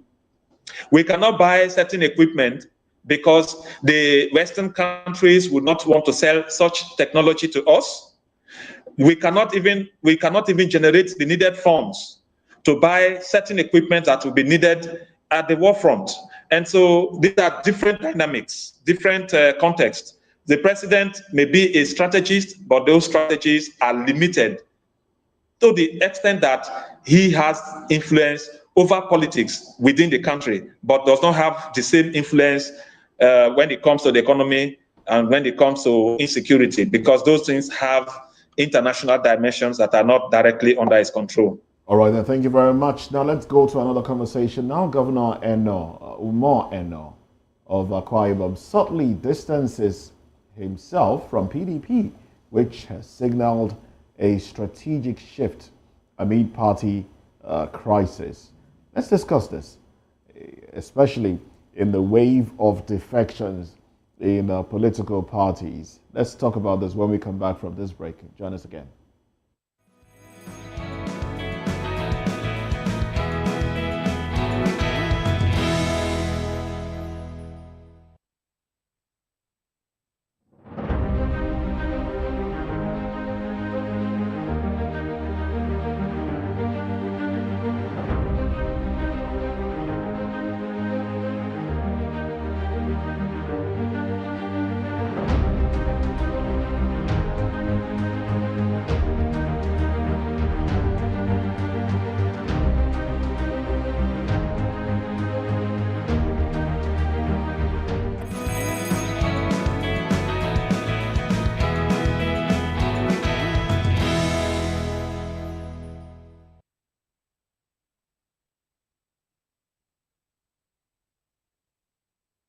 And thanks for staying with us. Umar Eno of Akwa Ibom State has ignited speculation about his political future after casting doubt on the viability of the People's Democratic Party, PDP, as a vehicle for his 2027 ambitions. Speaking during a high-stakes constituency outreach in Okanafon, Eno delivered a metaphor-laden message that many see as a carefully veiled declaration of intent to defect, likely to the ruling All Progressives Congress, APC. While Eno stopped short of officially announcing his departure, his remarks suggest a growing frustration with the PDP's internal wranglings and a calculated pivot towards a party better aligned with its long-term aspirations. His continued silence on reaffirming party loyalty has also intensified whispers in the corridors of power, where with the PDP battling internal fractures and the APC eyeing strategic gains in the South-South, political watchers say Eno's next steps could dramatically reshape the power map ahead of 2027. Well, we still have here with us Mr. Adele Fanimo, our in-house analyst. We also have Dr. Edward Topo, who joined us from Port Harcourt from River State. Dele, let me start with you here. Rumor mills have it that Omar Eno is likely to defect to the APC. And the other day, we saw him when they were rolling out, the flagging of the Calabar, the Akwa Ibom axis of the Calabar, Lagos-Calabar Coastal Highway. And he said, look, the president, you are 2027, I endorse you, he's assured. At a later date, he also said the same thing. He told Akwa Ibom people, in the coming days, in the coming weeks, we are going to tell you the road to travel ahead of 2027. Now, speculations arrive that, look, he's been taciturn about it, but his body language suggests clearly that he is going to the APC. Do you see that happening in the immediate? And what would that mean for the PDP, having to lose like two governors within a space of two strategic governors in a space of like 1 month, 2 months, depending on where it happens? You see, it is a matter of when and not if for to move to another party. But speculation may be that it's going to APC, but he might decide to join the new amalgamation. After endorsing the president for 2027? Ah, well, he has his right to endorse anybody he wants as president. Because if Wike had been this virulent and he still has his leg in PDP and they couldn't do anything, so what sanction are you going to impose on somebody who is just expressing his feelings that's a president? And don't forget that the president is president of Nigeria and not president of Akwa Ibom or Rivers. So, but the point is, sometimes when we place these politicians on the pedestal of integrity and genuine intentions, I question it, particularly in this climate. Most of these politicians, I keep saying it anytime I'm here, that politicians are not to be believed. And there is nothing beneath a politician, as long as whatever is driving towards is in his personal interest first. So I don't see an Eno feeling bad that he is going to APC. When the governor of Akwa Ibom State, Umar Eno, said that PDP is already a sport play, do you believe him? You see, let me tell you, when a woman wants to divorce, that woman is not going to talk about the good that she had experienced in the husband's house. But with the activities playing out now in PDP as a party, with the people, like you rightly said, with the activities of the likes of Mr. Wike in the party, and yet they are still in PDP and nobody is sanctioning them, do you think that PDP is still a moving play or a sport one? For me, PDP is in ICU. Now, when he was raising his question, I interjected. I said, strategic states. Delta State is strategic.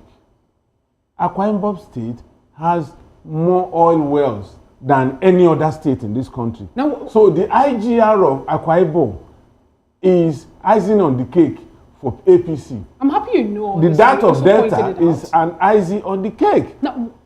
And Rivers is also tilting towards that. Interestingly, Mr. Fanimo, you pointed out all these strategic states in Nigeria being organized, or being, people at the head of affairs belong to a PDP party, if that should be said.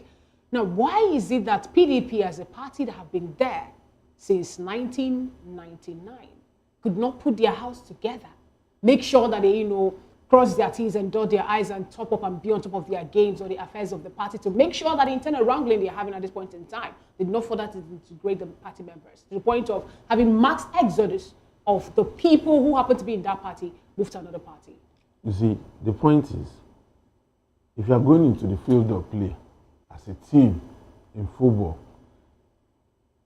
plays Messi, plays Ronaldo, plays the best of strikers, and then you are playing individual football, there is no way you can win that match. You know what I'm asking this question? I am telling you that PDP as it is today are more individualistic than having a cohesive party. So, when you have such, you are not likely to go anywhere. And that is what is happening to PDP today. Sheyi Makinde made mention of this when there was a bomb blast. Recall that period, there was an explosion in Ibadan, in Oyo State. And we were expecting PDP as a party, to go at least and commiserate with him. Even the number one person or the big wig I'm talking about, Atiku Abubakar, to also come up and talk about that particular explosion. Nothing happened. He raised the alarm that the party that he so much trusted couldn't even come to his aid. And yet, the party did not deem it fit then to work inwardly to make sure they restore the faith of the people who also bear their flags in their state, for them, to be recognized, or for their effort or their work also to be recognized in the state. How come they allow it to deploy to this party? That's why I said PDP is peopled by individualistic tendencies. And as long as you have that, even Natasha, when she had a problem in the Senate, PDP's intervention was very late in coming. And so if you belong to a party and that party cannot even come, even if it's going to be an exercise in futility, but let it be seen that your party identifies with you when you are in trouble. So do you fault anywhere the people who are leaving the party for another party? So you can't fault them. Okay. All right, then. So, Dr. Topo Edward, let me come to you now. Now, what's your broad view of this conversation, especially, my question really is, does Umar Eno need to move to the APC? We know that he's been, let's take a look at the local government elections that was held in 2024, I think September or October 2024, I can't remember exactly when now. But the local government elections that was held in Akwa Ibom State, out of the 31 local governments, PDP got basically all of it. And then the local government area of the seating Senate President, Essien Udim, where the APC candidate scored less than 700 and the PDP candidate scored over 55,000. We saw a situation whereby there was an initial announcement declaring the PDP winner and then another announcement overturning the initial announcement. And we saw the person who scored less than 700 votes declare winner of that local government. And the congratulatory message that came from the President of the Senate, Godswill Akpabio, to the Governor of Akwa Ibom State, Umar Eno. Does he need to move to the APC? Doesn't it seem like he's in consort with the APC already? Thank you. The People's Democratic Party almost got back to its feet after the 2015 defeat, and became even a little bit stronger in the 2019 elections, but have lost steam because there is no leader, as it were, who commands the respect of its players. The leaders have embedded themselves in inordinate ambitions that have tended to tear the party apart. As it stands, Akwa Ibom State, which was one of the powerhouses in terms of resources, is slipping away from their hands. The governor has also come to the understanding that with what is happening at the national level, if he does not realign, his second term could be jeopardized. And he has also seen that there is the need to align the states to the center. And that is why you see the drumbeats of defection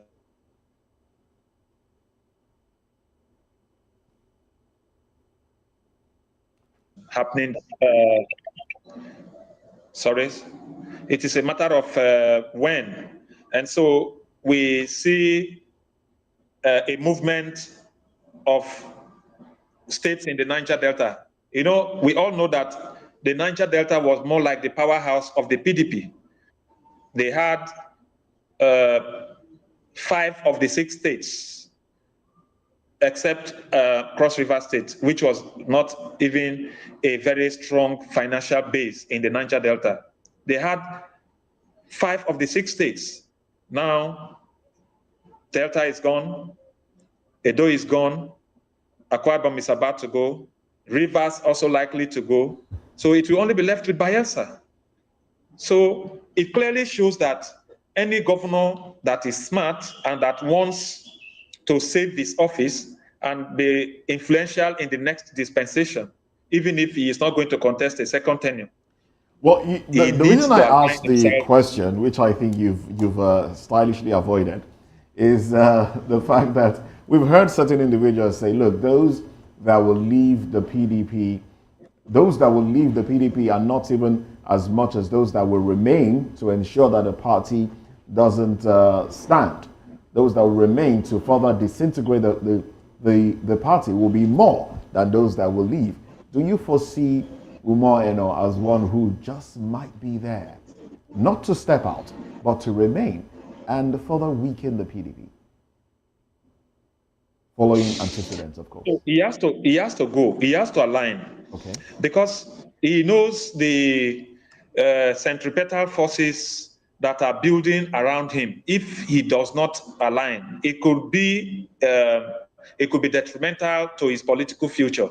He has to move. Otherwise, what will happen in 2027 could be very different from what he has experienced in the past. So, for me, doctor. Yes, exactly the point. Survival. Exactly the point. 2027 on the radar. Now, you said something about wanting to align with the center. That was the same thing that we heard Sheriff Oborowe tell us with Ifeanyi Okowa, that they want to align with the center.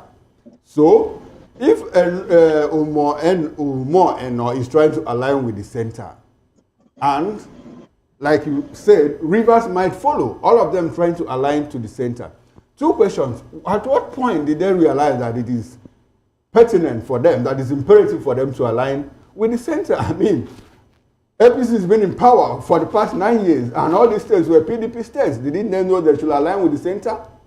That is one. When all of them are aligning to the center or with the center, does not speak to the fear of Nigerians that, look, Nigeria might actually be descending to one-party state. Is that what it is?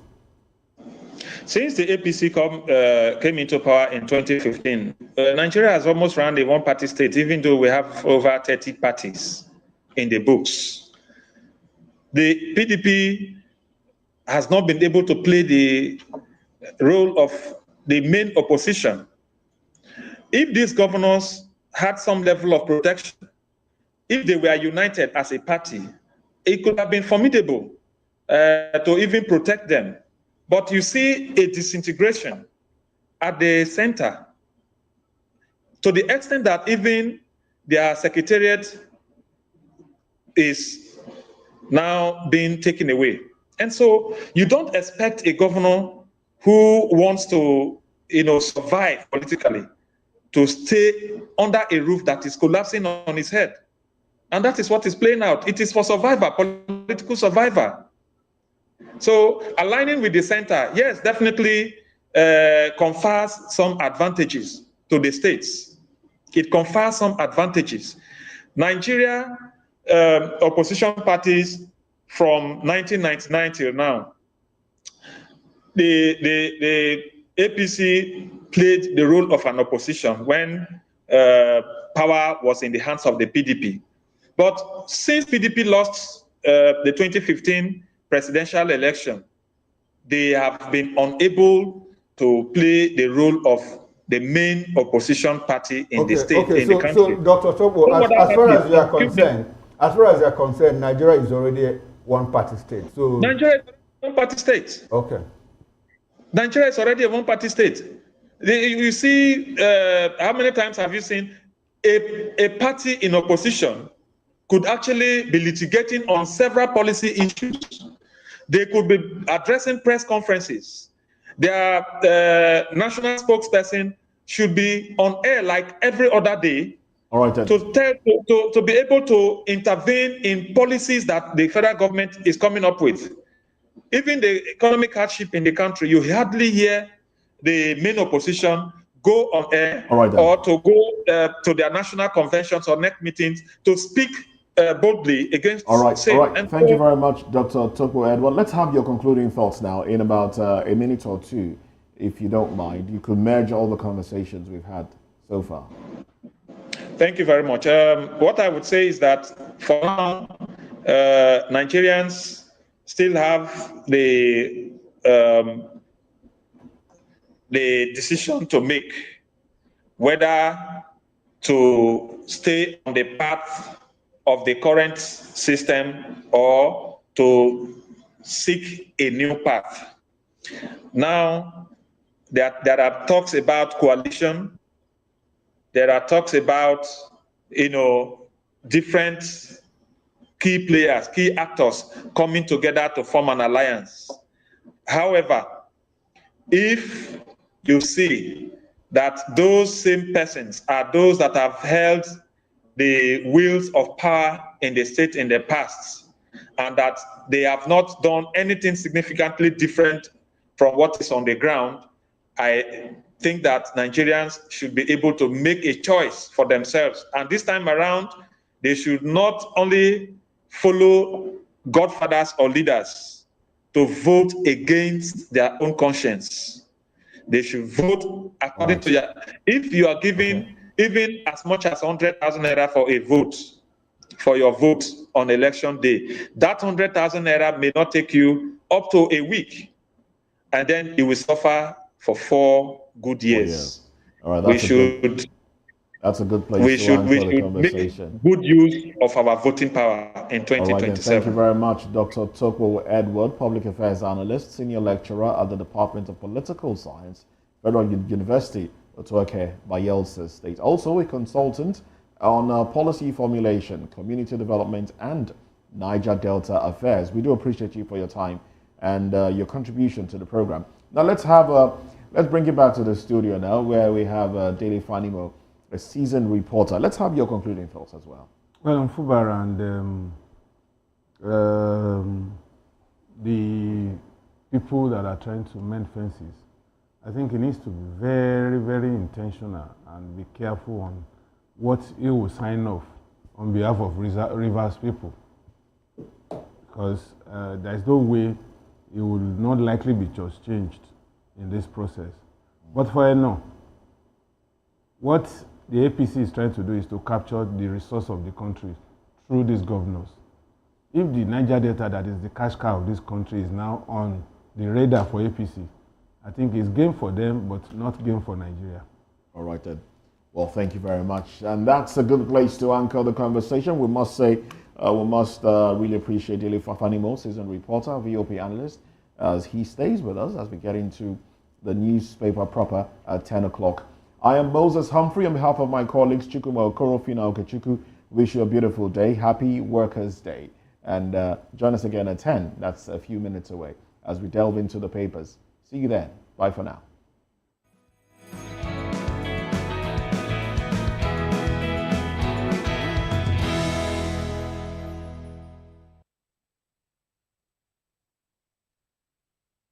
To know the happenings in the maritime sector, join us on the program Maritime Frontiers on VOP TV as we discuss key areas in the maritime sector, from aquaculture, maritime transportation, maritime labor regulation, oil and gas exploration, ferry and passenger insurance, marine pollution and prevention, port operations, and lots more.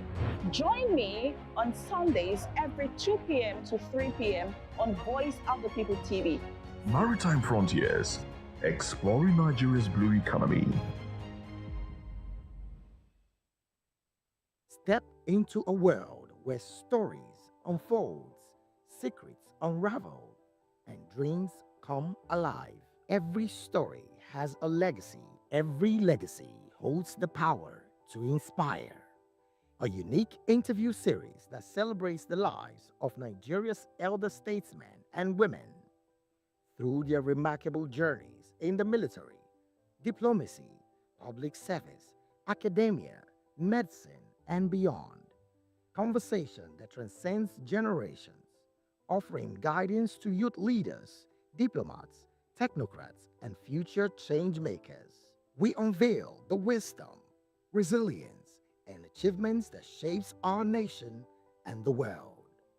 Join us every Sunday on Voice of the People television. Reminiscence, legacies that leads the way, stories that lives on.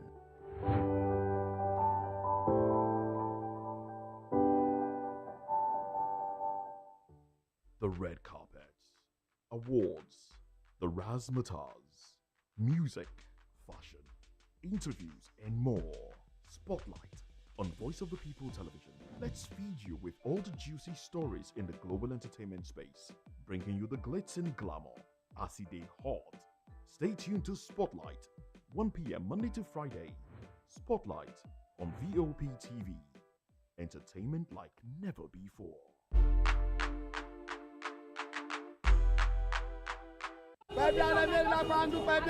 Good morning. It's the start of a beautiful day. Or start your day right with a healthy dose of news, fun, and inspiration. Join us on VOP this morning for the latest news, trending topics, and uplifting stories to set your day on the right vibe. From news and current events to lifestyle and entertainment, you are covered.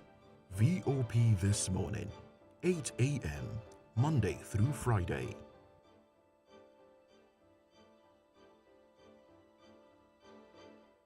Is a state of complete physical, mental, and social well-being of an individual. It's the fundamental right of everyone to enjoy the highest attainable standard of health, without distinction of race, religion, or political belief. On VOP TV, we bring you Health Check, a show that x-rays different health issues and provides solutions with the help of experts in the medical field. Join us every Saturday, 2 p.m. on Health Check. Health Check on VOP TV.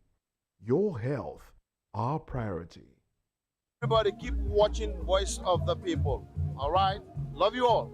Hello, sweetie. What's going on? My name is Kiki. Keep watching VOP TV. Thanks. Hey guys, what's going on? Olumide Oru, the Fresh Prince of Lagos here, and this is VOP TV, guys. Hello guys, I want you to please keep on watching VOP TV. Ladies and gentlemen, my name is Hafiz Oyetoro. Please keep watching VOP TV. Shout out to VOP TV. Very big shout out to the fans and lovers of VOP TV. My name is Tayo Faduro. I'm an actor that you are gonna live to love. Keep watching. Cheers. Hi everyone, so shout out to VOP TV. To know the happenings in the maritime sector, join us on the program Maritime Frontiers on VOP TV as we discuss key areas in the maritime sector, from aquaculture, maritime transportation, maritime labor regulation, oil and gas exploration, ferry and passenger insurance, marine pollution and prevention, port operations, and lots more. Join me on Sundays every 2 p.m. to 3 p.m. on Voice of the People TV. Maritime Frontiers, exploring Nigeria's blue economy. Step into a world where stories unfold, secrets unravel, and dreams come alive. Every story has a legacy. Every legacy holds the power to inspire. a unique interview series that celebrates the lives of Nigeria's elder statesmen and women through their remarkable journeys in the military, diplomacy, public service, academia, medicine, and beyond. Conversation that transcends generations, offering guidance to youth leaders, diplomats, technocrats, and future change makers. We unveil the wisdom, resilience, and achievements that shapes our nation and the world. Join us every Sunday on Voice of the People Television. Reminiscence, legacies that leads the way, stories that lives on.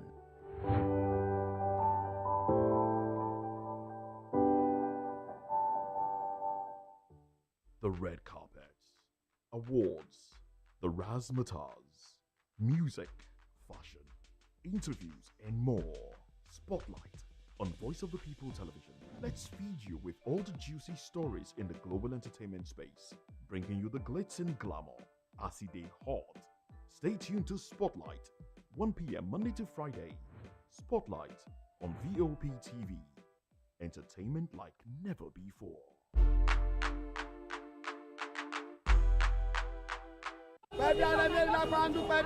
Good morning. It's the start of a beautiful day. Or start your day right with a healthy dose of news, fun, and inspiration.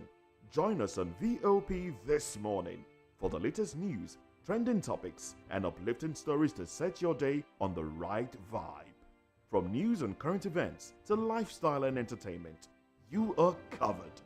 VOP This Morning, 8 a.m., Monday through Friday. Is a state of complete physical, mental, and social well-being of an individual. It's the fundamental right of everyone to enjoy the highest attainable standard of health without distinction of race, religion, or political belief. On VOP TV, we bring you Health Check, a show that x-rays different health issues and provides solutions with the help of experts in the medical field. Join us every Saturday, 2 p.m. on Health Check. Health Check on VOP TV.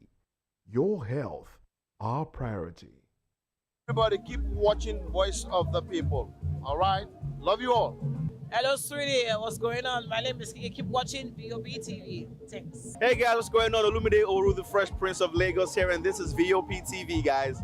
Hello guys, I want you to please keep on watching VOP TV. Ladies and gentlemen, my name is Hafiz Oyetoro. Please keep watching VOP TV. Shout out to VOP TV. Very big shout out to the fans and lovers of VOP TV. My name is Tayo Faduro. I'm an actor that you are going to live to love. Keep watching. Cheers. Hi everyone, so shout out to VOP TV. To know the happenings in the maritime sector, join us on the program Maritime Frontiers on VOP TV as we discuss key areas in the maritime sector from aquaculture, maritime transportation, maritime labor regulation, oil and gas exploration, ferry and passenger insurance, marine pollution and prevention, port operations, and lots more. Join me on Sundays every 2 p.m. to 3 p.m. on Voice of the People TV. Maritime Frontiers, exploring Nigeria's blue economy. Step into a world where stories unfold, secrets unravel, and dreams come alive. Every story has a legacy. Every legacy holds the power to inspire. A unique interview series that celebrates the lives of Nigeria's elder statesmen and women through their remarkable journeys in the military, diplomacy, public service, academia, medicine, and beyond. Conversation that transcends generations, offering guidance to youth leaders, diplomats, technocrats, and future change makers. We unveil the wisdom, resilience, and achievements that shapes our nation and the world. Join us every Sunday on Voice of the People Television. Reminiscence, legacies that leads the way, stories that lives on.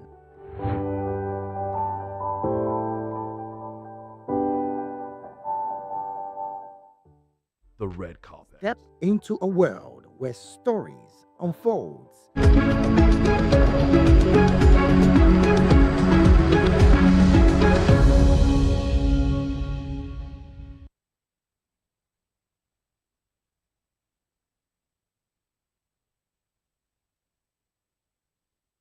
All right, thanks for joining us and welcome back. It's newspaper review. Now let's get into the paper. I am Moses Humphrey.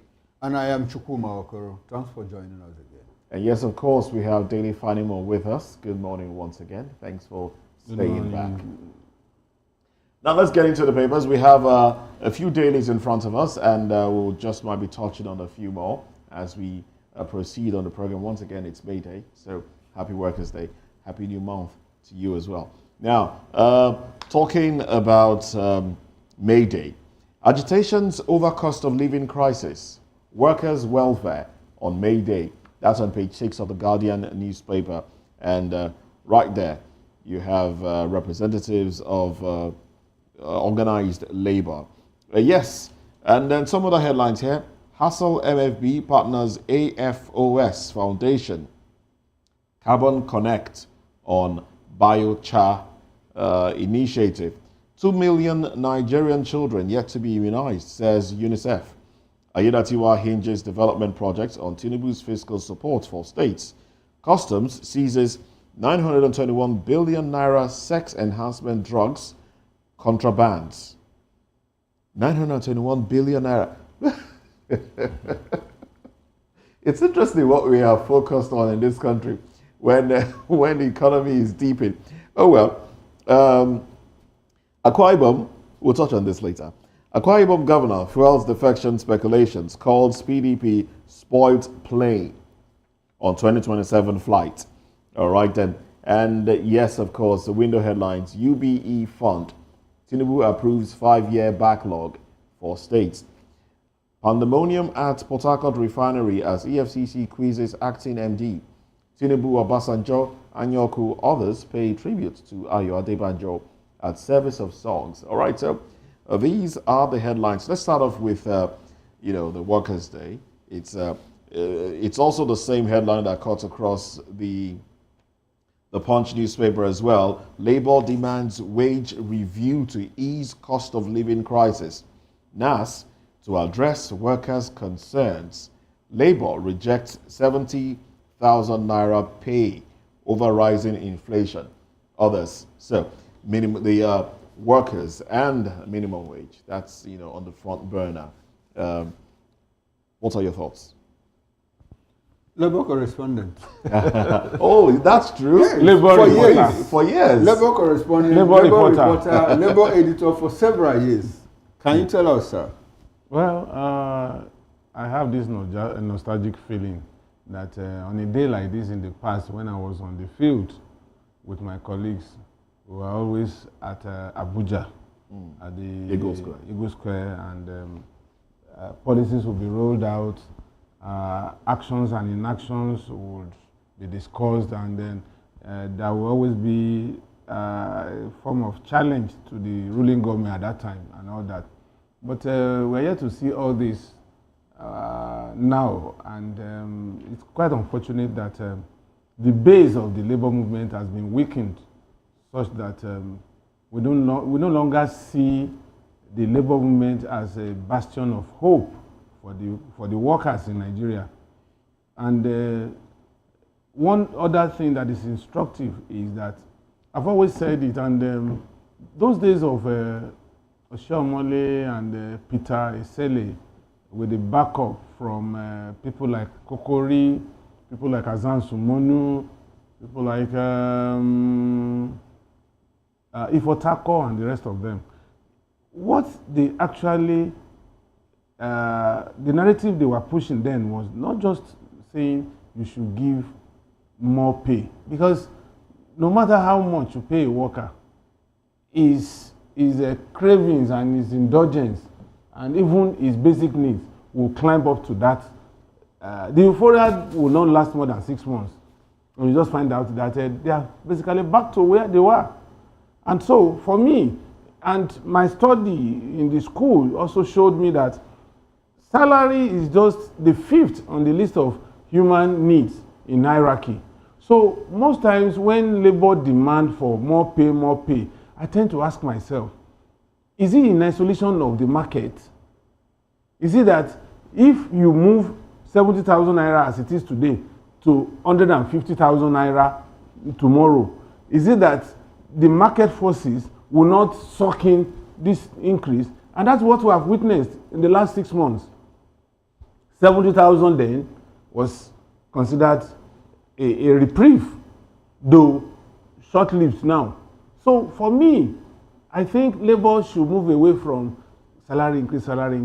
Now imagine if you have an organization that you are working for and you have NHIS that is working in the public sector and you have HMOs that are working in the private sector, such that minor ailments like malaria, you could just walk in to your HMO and you get treated. Sorry to interrupt you. I don't want to lose, the thoughts coming to my head here. Okay. About NHIS, I think it works. What I'm saying pretty much. It works. But about, you also said something about the minimum wage. At the time it came, it didn't, I may not quote your exact words now, but basically it didn't have any effect because, but the fact of the matter remains that goods and services had even gone up. That's what I'm saying. And so if they increase today, to 200,000 naira minimum wage, goods and services would also move. Because don't forget that goods and services started moving from the removal of subsidy. And I think the president played a smart one on labor. Chukuma, you're the one who's been asking how much of a strategist as the president is. But he played a smart one on labor because the agreement from what we read, what we gathered, was that 70,000 naira, if they accept it, from 200 and something, if they come down to 70, price of fuel will not go up. That was the agreement. Gentleman's agreement, I dare say. And they shook hands to it. And then shortly afterwards, price of fuel went up. And the president said, look, I didn't have that agreement with you. And Joe Ajero came out and said, you're lying because this was the agreement we had. So that's some strategy. Yes, strategy. But I don't call that strategy. I call that manipulation.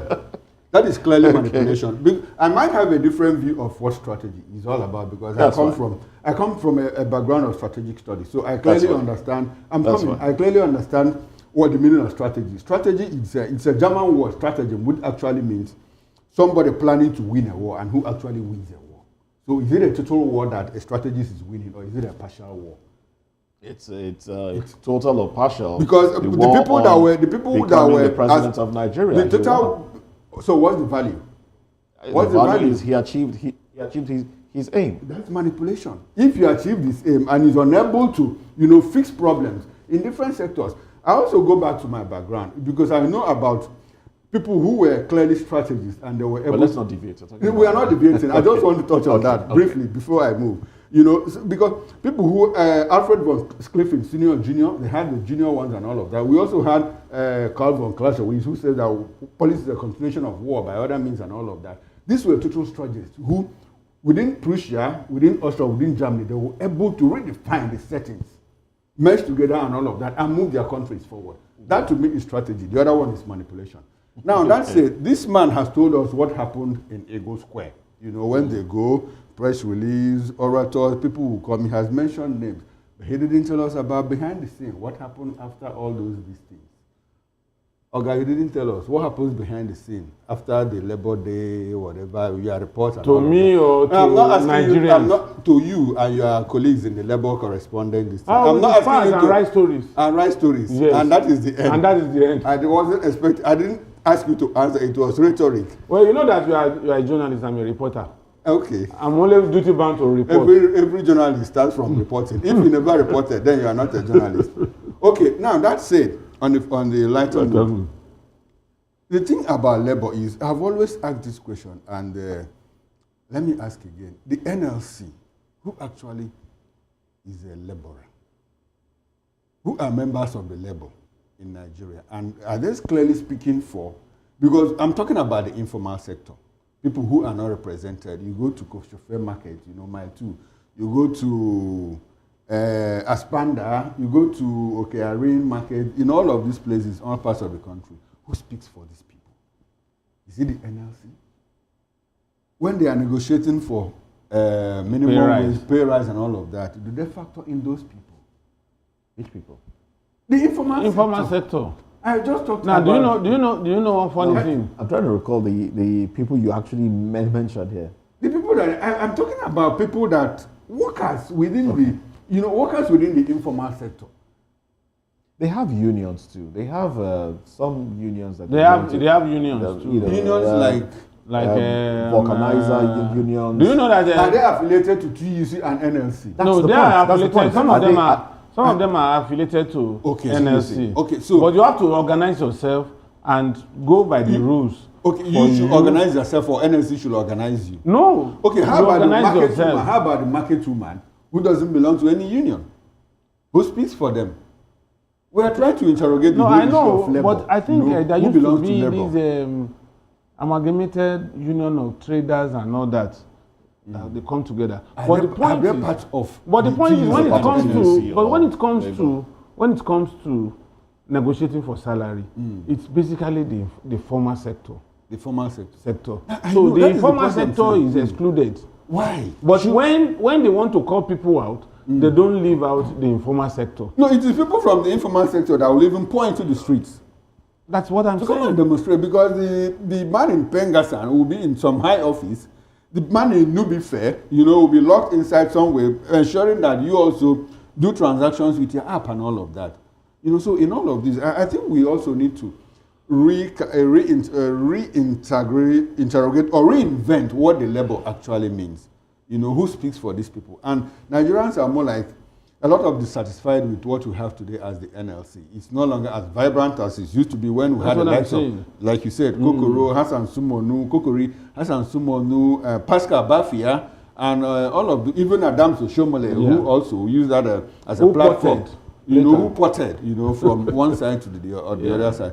It's good that we are celebrating Workers' Day today. You and I, we are not on leave. We are not observing public holiday. And when I asked Moses, are we workers? Moses said we are essential workers. So if we're essential workers, I used to know that we used to have essential commodities. You recall now? It was a form of palliative during Buhari's military regime. Essential commodities, yes. So, Moses, are we not entitled to essential commodities at this period since we are essential workers? But that said, it's work in progress, just like any other thing in Nigeria and in other parts of the world. The NLC needs to put their acts together and begin to. They need to reinvent. Reinvent themselves. And speak for a broader number of people within the labor market. As it stands right now, NLC cannot call the people to the streets, embark on strike. And they will. They will not. People have lost faith in NLC. Yes. So NLC needs to get back the trust of the people. Now, how do you think the NLC should do that? By saying what they mean and meaning what they say. You see, one, if you can't be doing the same thing and expect a different result. During the Industrial Revolution, it was "we no go gree." That was the mantra. But today, you need to do constructive engagement. You understand? If you are going to play Liverpool, and you now array Remo Football Club to play Liverpool, you will know the end result. Most times, you see, NSC is a body of unions that are made up of junior workers, with maybe NUG as an exception.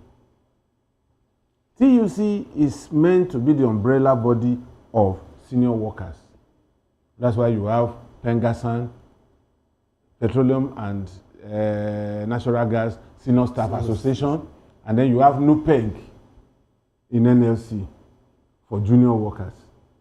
So, but now, the problem we have in the labor movement today is most of these labor leaders emerge out of selfish interests. So before you talk about their emergence, how does it fit? Ajero is NLC president. Ajero was my classmate in the university. Was he a junior staff of Vanguard before he became? That is the point. You know, so does that fit? The description of NLC and TUC, does that fit? What I'm telling you, the concept of NLC and TUC... has that concept changed? It has changed. Okay. Now, for me, and Ajero, thank God you said you finished from the same school. Was he an activist when he was in school? No. No, you asked me a question and you answered. But were you in the same school with us? You have allowed me to answer now. You understand? But when you look at the level at which this thing started, the likes of Azan Sumonu, if you go back in time to his history, you know that somebody like Owe Lakenfa, somebody like John Oda, somebody like Adams Oshomole, you know that he has always been... No, so maybe the Adams Oshomole fits because they say he was a tailor in one garment factory. Textile factory. So he eventually became the leader. And I think there was an intervention. The workers were being harassed and he stood up to face the management of that organization. And so they saw him as a savior. And that was the starting point of his career. Just like Peter Esele too, in his office, oil service company, they had issues and he stood. And when you look at some of these things, you will find out that most of the successful labor leaders in this country are predominantly from Edo. And that's why I need to interrogate why they come from that part of the country. Now, you see, until we now begin to have our first 11 in the labor movement, who can go to negotiation table with government? You imagine somebody, a permanent secretary, a SGF of the Federation and all that, arrayed against a labor movement that is not well equipped in terms of research and depth to be able to confront these people. So in essence, are you saying that Labour did not go into the negotiation room for well prepared? Yes. And that's why that ambush was successful. Because if you had gone there, somebody like Oshomole will not take that. Somebody like Peter Esele will not take that. That you just say gentleman agreement when you are representing over 10 million people on the table. You must extract something concrete before you leave that table. Not just, don't worry, go. I'll take care of everything you want me to take care of. There's no way a politician will do what you have agreed on the table without a concrete terms of agreement. You understand? Most times, when Oshomole and Peter, Oshomole was representing NSC and Peter was representing TUC. Most times, when they come out of meetings, they have a ready-made paper signed by both parties before they come to the public to say, this is what government has said. So it was a major error on the part of NLC to have agreed to all the terms of the federal government, believing that government would take care of their own side of the bargain. So it was wrong. And that's why today, most Nigerians don't have confidence in NLC as they used to have. All right, then. Well, let's talk about this. This speaks to health. And it also speaks to interest of the people now. You're chuckling. Okay, you know where I'm going. Okay. Customs seizes 921 billion naira worth of sex enhancement drugs. I take the number again. 921 billion naira worth of sex enhancement drugs and contrabands. That's a huge amount of... Moses, do you need to dispute that? No, I'm not disputing it. You know, it just speaks to a bigger problem. We've had the other day we spoke about herbal things that people drink. Aphrodisiacs that people take for sex, and then what are we focused on? I'm sure Moses is a little bit alarmed because he feels that in this time and age when economy is deepening, exactly, and exactly, you should be hunger in the land. You should be concerned about what to eat, not to begin to think about the other room all the time. Why wouldn't you? Why wouldn't you? I know you're an apostle of that. No, not that I'm an apostle, because I have some of us were born during the war, in the heat of the war. Okay. I mean, if we were born in the heat of the war, and so the people had the time, and the people had the time to do what they think they should do in the other room. So, there's no wrong time for that, though. There's no wrong time. But talking seriously, Moses, yes. You see, one thing I've noticed is that if you look at the age, except for few ones like Adebanjo, like a few others that are Edwin Clark, died in their prime, Odunoyo. But when you look at the demography of people dying these days, you find out that they are between 40 and 65. You have to go over 30. I mean, let's take it at 30. Now, some of these things are the precursor of these deaths. Do you know what? The moment you use performance enhancing drug, what that gives your body system is it concentrates the flow to your genital, and just a little of this, blood. You understand? So when you do that consistently, there's no way it will not affect your nervous system. And people, I have seen a friend who died a cheap death. He was a director in Ministry of Health. And I expected that he should know better. But unfortunately, this guy was nursing high blood pressure. And then he took an enhancer. And he was taking these things consistently. If he comes to visit you in your house, he will ask you, do you have jedi? Not even beer, not even whiskey. And these things go to affect the kidney in the long run. So at the end of the day they told me that he slumped in the office, I told that person I said he had better die and not survive. Because I'm sure that the vein to the brain has ruptured. And if he survives, it's likely to be a vegetable. So it's better for him to die. So when he told me the following day that the man has died, I was not surprised.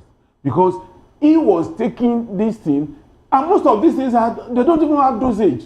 That's the problem. So you keep piling it and piling it and piling it. Shouldn't NAFDAC find a way to regulate some of these things? Because they are here with us.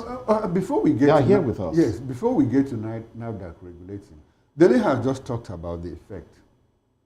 What is the cause? Why are men resorting to using performance enhancers? To impress. No, but it might not just be to impress.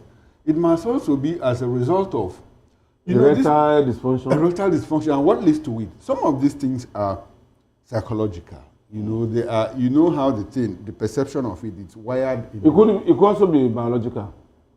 Biological? Yes. No, I think it's societal too. There's an exhaust. Yeah. You know, because I'm thinking that, like, let me just make an illustration here. Someone says that, look, the moment you get to like 25 years in Nigeria, you don't need you have to set alarm on your phone or to wake up in the morning, because your problems will naturally wake you. Yes. Sorry to interrupt you. Okay. So, like the other day, I think it was on a Sunday. I jumped out of bed, ran into the bathroom, I was getting ready for work. And then my wife had to, are you going to work today? I'm like, yeah. And then she came, she turned on the light, and I looked at the clock. It was 2:30 a.m. It was 2:30 a.m. Maybe you are rushing to open and I the asked station. Her, what day is this? She said Sunday. Can you imagine? I'm not even working on Sunday. I went back to bed upset with myself. So these things happen. So if you don't need to set alarm at the age of 25 because your problems will naturally wake you in Nigeria, then imagine when you want to, this stress relief and all of that. Sometimes people try to do it and it doesn't connect. That's true. Because they are already stressed up mentally. Yes. And this thing is a mental, psychological thing. I'm also thinking that is part of the reason why people resort to that. To herbs and all of that, because I've read a lot of research on that matter, and I see it to be Like, And then it could also be biological, you know, like what the woman preacher was saying. At some point, you know, the generator, brand new generator, naturally now, begin the to have carburetor, the injector, and all of those things, you start, you know, so you need to, people naturally tend to service them. And you know, but it's a lot. It's a lot. 982 billion yes. naira worth of. But you also recall that we reviewed a story here in the past where it was said that over 1 trillion or so was spent on getting accommodation for all these behind the scene jobs. Okay. You understand? Okay, in Lagos, yeah. In Lagos, yeah, yes. No, yes, it was an accommodation that Lagos men paid a certain billions of naira close for, to 1 trillion. You know, to in a to period engage, of time. to engage within a period of time. You No, know, but you see, this like you said, it's a nexus. There is more to it. A lot of men are not even happy in their home front. A lot of men are not happy, so they seek some sort of comfort outside, and that's why you find men paying that much, to spend time with you know, someone that they feel will give them some sort of succor. Momentary succor. Yes, but then you know so if wives, you know, and you know, the people in the home tend to give the man some sort of peace. Yeah, but you see, the wives at home are also tensed up. Exactly. So there's tension everywhere. Because there's tension everywhere. And I think we are on national TV, but I need to say something, and I'm going to code it. Okay. Because there was a certain man. I'm going to code it. There was a certain man who went to a doctor, you know, and was complaining. Doctor, what is happening to me and all of that? I can't get the normal thing that I used to get and all of that. So the doctor said, look, how often do you, for how long have you been married? He says he's been married for like 32 years or so. Doctor said, okay, do you have outside satellite campus? Satellite campus. He said, no, that he doesn't have satellite campus. And now doctor said, okay, I'm not asking you to do this, but is it possible that we just to experiment, do a blind test? You know, just do a blind test and all of that. Well, you know, our familiarity. Yes, and so a week later, the man came to tell the doctor that the thing worked perfect. That maybe it's because of variety. Variety became the spice of his life. Yes. Because the moment he went to the satellite campus, the lecturer started teaching very well. Very well. And new syllabus came up. So he discovered that the problem wasn't really his biological issues, you know, the anatomy, you know, the male anatomy, like Tinubu'S will say, you know, so these things, you know, they add up. If you begin to put the bits and pieces together, you can actually know where it is coming from. But it's also not too good to have too many satellite campuses, because it reduces the. Is it good to have a few? Is it good to have a few? No, your pocket should answer that question.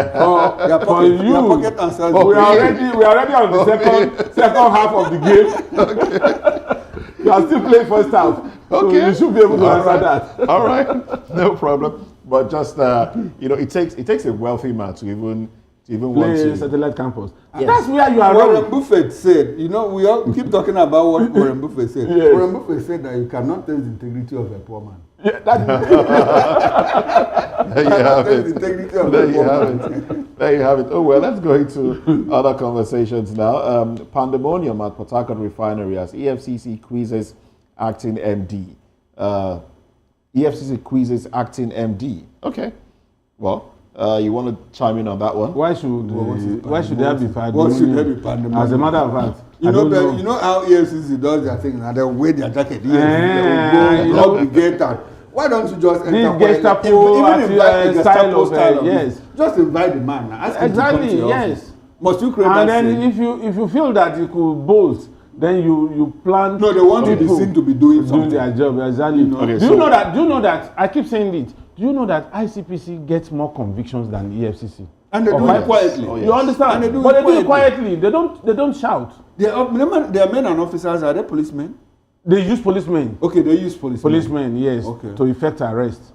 But they do it and let me take an example here. Diligent prosecution. They say sources at the refinery said EFCC officials came to ensure that the sacked managing director did not take anything away, including vital documents. Okay. Yes. So basically, yeah. So they had to ensure NNPC, don't they have no? Don't they have security personnel in that organization? They should have a CSO. Of course. The moment the man's exit was announced, the CSO walked into his office and escort him out. That's personal effects. Okay, this belongs to you. Let me see that. So you don't have to. And then this announcement was digital age. Even documents can be transferred online. Exactly. Email addresses and stored, and all of that. So stored in the cloud. What EFCC should have done was to get hold of the hard drive of that man's system. That's all. Once you get hold of that, you can download everything that he has done while in office. See, before this man's exit, even as a substantive managing director, EFCC, which other organization? DSS should have kept a file on him. Yes, should have kept they follow him closely. Follow him closely. Have we not seen it when they wanted to bust judges' houses? The man that they were looking for was opposite the house that was barged into. So they didn't even know. They didn't even know the exact place they were going. Okay. So that is to tell you how deep they are in their jobs and all of that. Well, CBEX, much talked about CBEX, the Ponzi scheme that crashed and sent a lot of Nigerians, made a lot of Nigerians cry. We hear they have resumed operations. Well, the headline here says, let me see if I can get to it immediately. I can't find it right now. But the ultimate thing. Yes. Even if they come back. The Punch has it as CBEX resumes operations despite SEC ban. 1.2 trillion naira EFCC probe. That's from the Punch newspaper. Can't find it on the cover page of The Guardian. But if you go into that story, the NFIU, that's Nigeria Financial Intelligence Unit, they've tried to come into it to explain how this was done, how CBEX was able to swindle Nigerians of about 1.3 trillion naira. But CBEX is saying they are having some auditing taking place, and some Nigerians will be refunded their monies. I think organizations, NFIU and the EFCC have done quite a good work if monies are refunded. Look, it will be good if we can rescue some people that are already attempting suicide in the process of this greed that drove this process. But the point is, we have had Ponzi schemes in the past that were enough warning to anybody that wants to go into this. If you and I come together tomorrow and we float another Ponzi scheme, people will supply that they will come. Even those who had been changed in this process, they will still join. Because we are fed with greed. And so that greed will drive us to come and join a new one that is coming up any moment from now. So whatever these people are doing, they are just unlucky that they grab some of them. And so they have to... No, it's not, because the thing will always crash. It will still crash. Even if they revive it, it will still crash. Where on earth will you put 10,000 naira and in 48 hours you are getting 15,000 naira? Where? Which business? Is it stock? Is it bond? Is it treasury? Even the one they call crypto. How do you do this? And yet people will continue to... If you see one guy that was celebrating this thing, when I think he got 1.5 million naira. It was all over me. The first set of people, the first entrance normally clear out. Yes, of course. Normally. Who was telling us? But do you know one funny thing? You told the story of your wife's colleague that bought a car. Oh yes, from CBEX. Do you know that some of these people, if they are not smart, they return that loot back to that thing because they will be craving for more. And it's in that process, in that crave that they will grab them. But the thing will just lock because it's always bound to crash. It will eventually crash. So these ones are lucky. Okay. They will get a little of their money back. Hopefully. But not many of them will get. No, of course. Certainly. Because I'm told that about 600,000 people subscribe to this CBEX. You can imagine Nigerians. It's a bigger problem. Nigerians just need Nigerians need a way out. Any promise, anything that sounds like soccer, anything Out that of sounds this like world. multiplication of funds, anything that will take their problem away, they will dive into it. Sorry, I keep asking this question. Now, the situation we are in, should it cow us or should it lend us to action? Actually, it should spur us to action. It should spur us to action to hold our leaders accountable. But like someone said, Nigerians are a people that if you push them to the wall, rather than they'll break the back, wall. They'll break the wall and continue to run. Continue to run. Rather than fight back. So I think we are wired that way.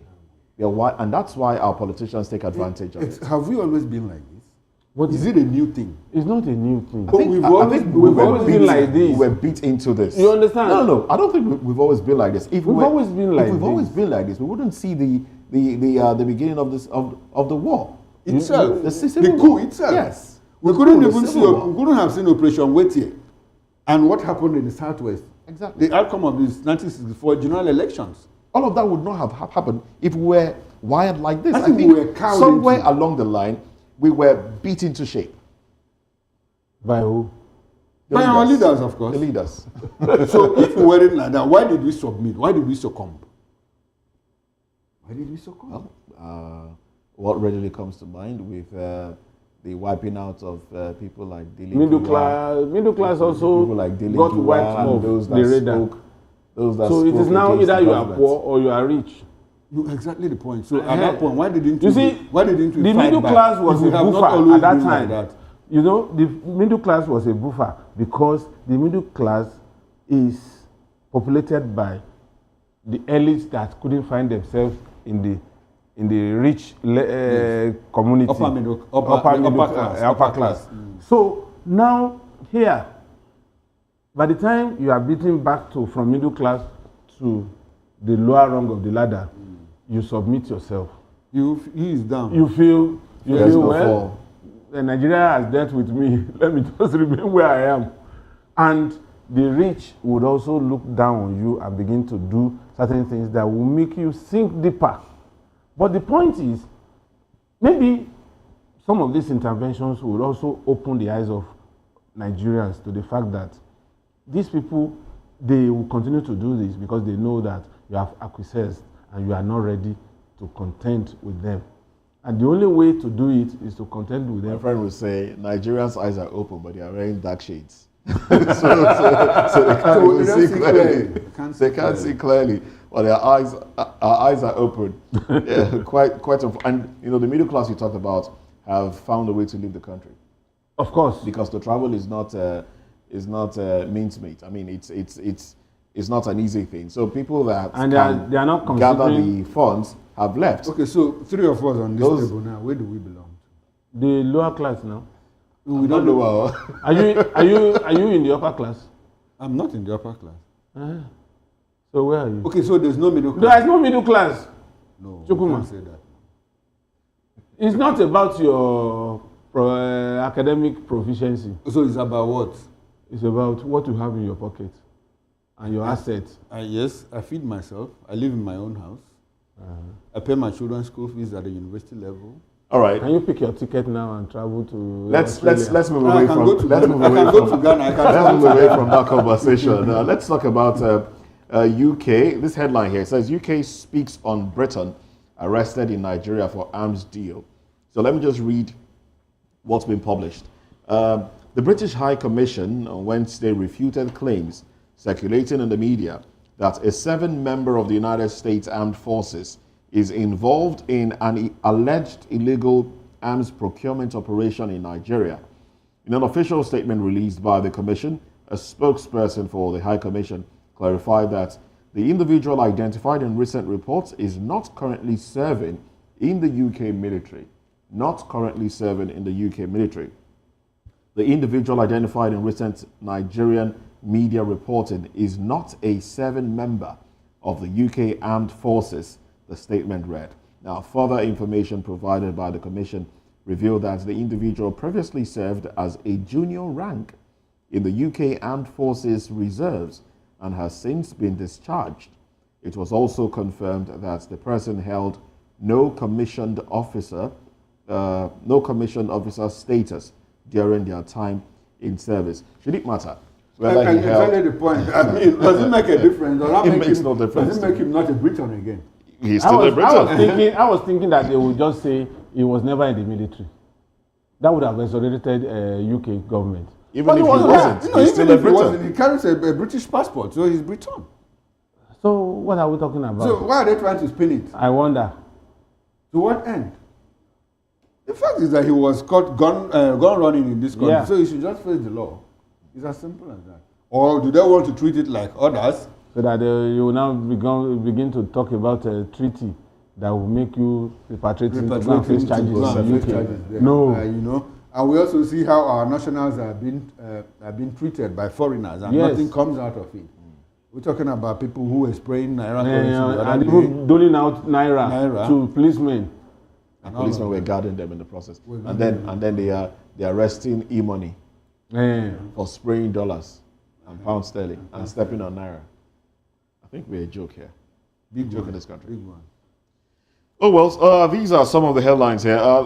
You know, as we coast home now, let's also look at some of the headlines. Tinubu, Obasanjo, Jonathan Atiku paid tribute to Pa Adebanjo. He'll be laid to rest. I think he'll be buried in Lagos. I don't know. No, he'll be buried in his home. Okay, but there'll be a service. All the ceremonies are just held in Lagos. Well, for me, Adebanjo had done his best, and he deserves to be given this kind of burial, given his interventions in critical area of our political life in Nigeria. But my worry in all of these is how much of Adebanjo, Olunloyo, Edwin Clark are we replicating in this country as we speak? How many can we have that would be consistent over a long period like these people, that we can hold and see as role models? Values have dropped to the point where it's almost impossible to find the role models that you're looking for right now in Nigeria. Because Olunloyo lived in his grandfather's house till he died in Ibadan. He had been federal commissioner, which is the equivalent of minister. I'm not sure that at the age of 27. That's a good thing. Is that a good thing? And that's exactly what I want to say. It's not a value that. You see, what I'm saying is, if somebody can live an austere life in the midst of plenty, I see that person as a role model. He could have mismanaged funds and ended up living in his grandfather's house. Because he never managed. There was no indictment since that man had been in government. So he couldn't save enough to build a house. If his grandfather didn't build a house, where would he have lived? He may be using his money to service humanity. And not build a house? Yes. So if his grandfather had serviced humanity without building a house, where would he have lived? So are you saying? No, maybe I'm speaking like an Igbo man, because the first thing that we use to measure an Igbo man is for you to build a house. Well, the moment you arrive, the first statement to make that you have arrived, even in your community, is to build a house. And you don't mind where that money comes from? No, when I say when you have arrived now. Arrival could mean anything. Okay, so for instance, look, if you have not built a house up till now, probably because you didn't arrive up till now, and then suddenly you are made a minister, so you must build a house because your salary cannot even afford a house as a minister. I wonder how your salary will not afford a house for you before you become a minister. So what have you been doing all this while?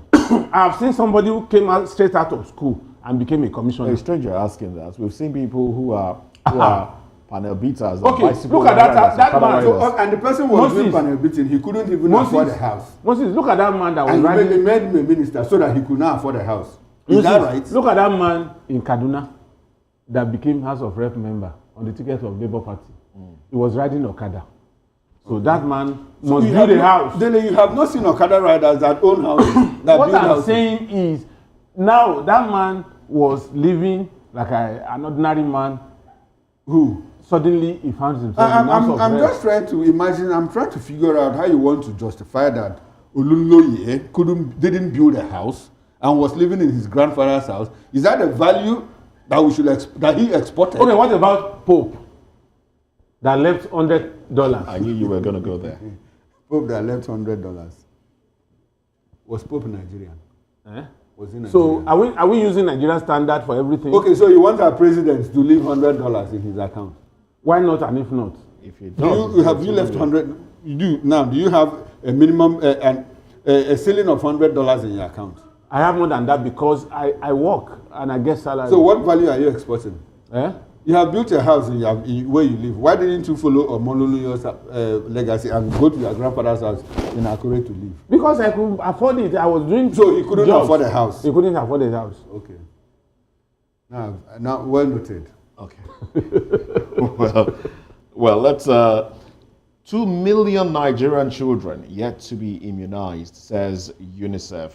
What impact does this have for the future of Nigeria? 2 million. Should we even take this figure?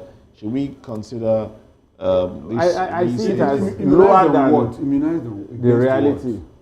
Yeah, different. Because there are so many immunizations. Is it poliomyelitis or is it what in particular? What that simply means is that there will be resurgence of some of these. Well, there's a writer to that story. I probably will just go into it a little bit. Take the headline again. 2 million Nigerian children yet to be immunized, says UNICEF. Targets 500,000 children in Northeast for resilience education.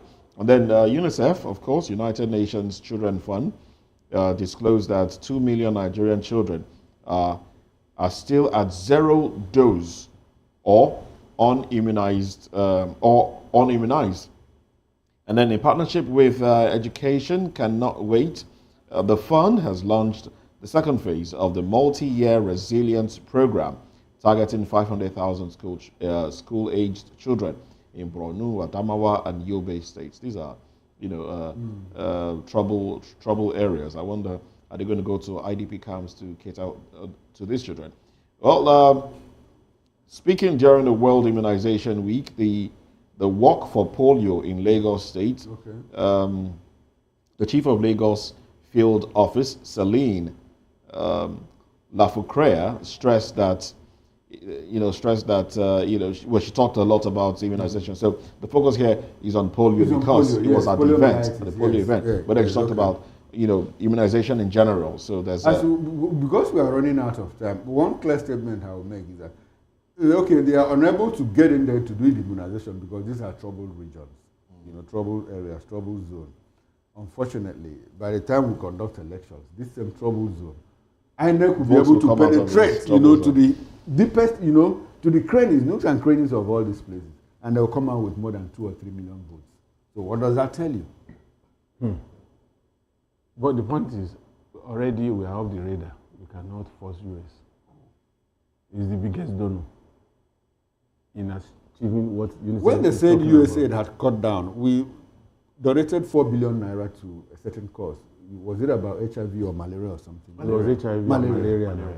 4 billion. So we can also do that. I mean, there's money now. There's money. The customs surpassed their target now with over how many? It has been captured in the budget. That's why there was a... no, but they surpassed No, I said, as at October, when they... So the 4 billion naira that they gave, where did they get it from? Outside the budget or? I'm not a state actor. Oh, but you know that it was captured in the budget. Well, this will be a good place to anchor the conversation. Thank you very much, gentlemen. Big thanks to Dele Fanimo, who is a seasoned reporter, VOP analyst, public affairs commentator. Thank you very much for joining the conversation. I am Moses Humphrey. Chukwuokoro also has some information for you. Yes. Join me at 6 o'clock. I'll have Dele Fanimo as my analyst by 6 o'clock. We are going to talk a lot about politics. Just join us by that time. All right, then bye for now. Happy Workers' Day.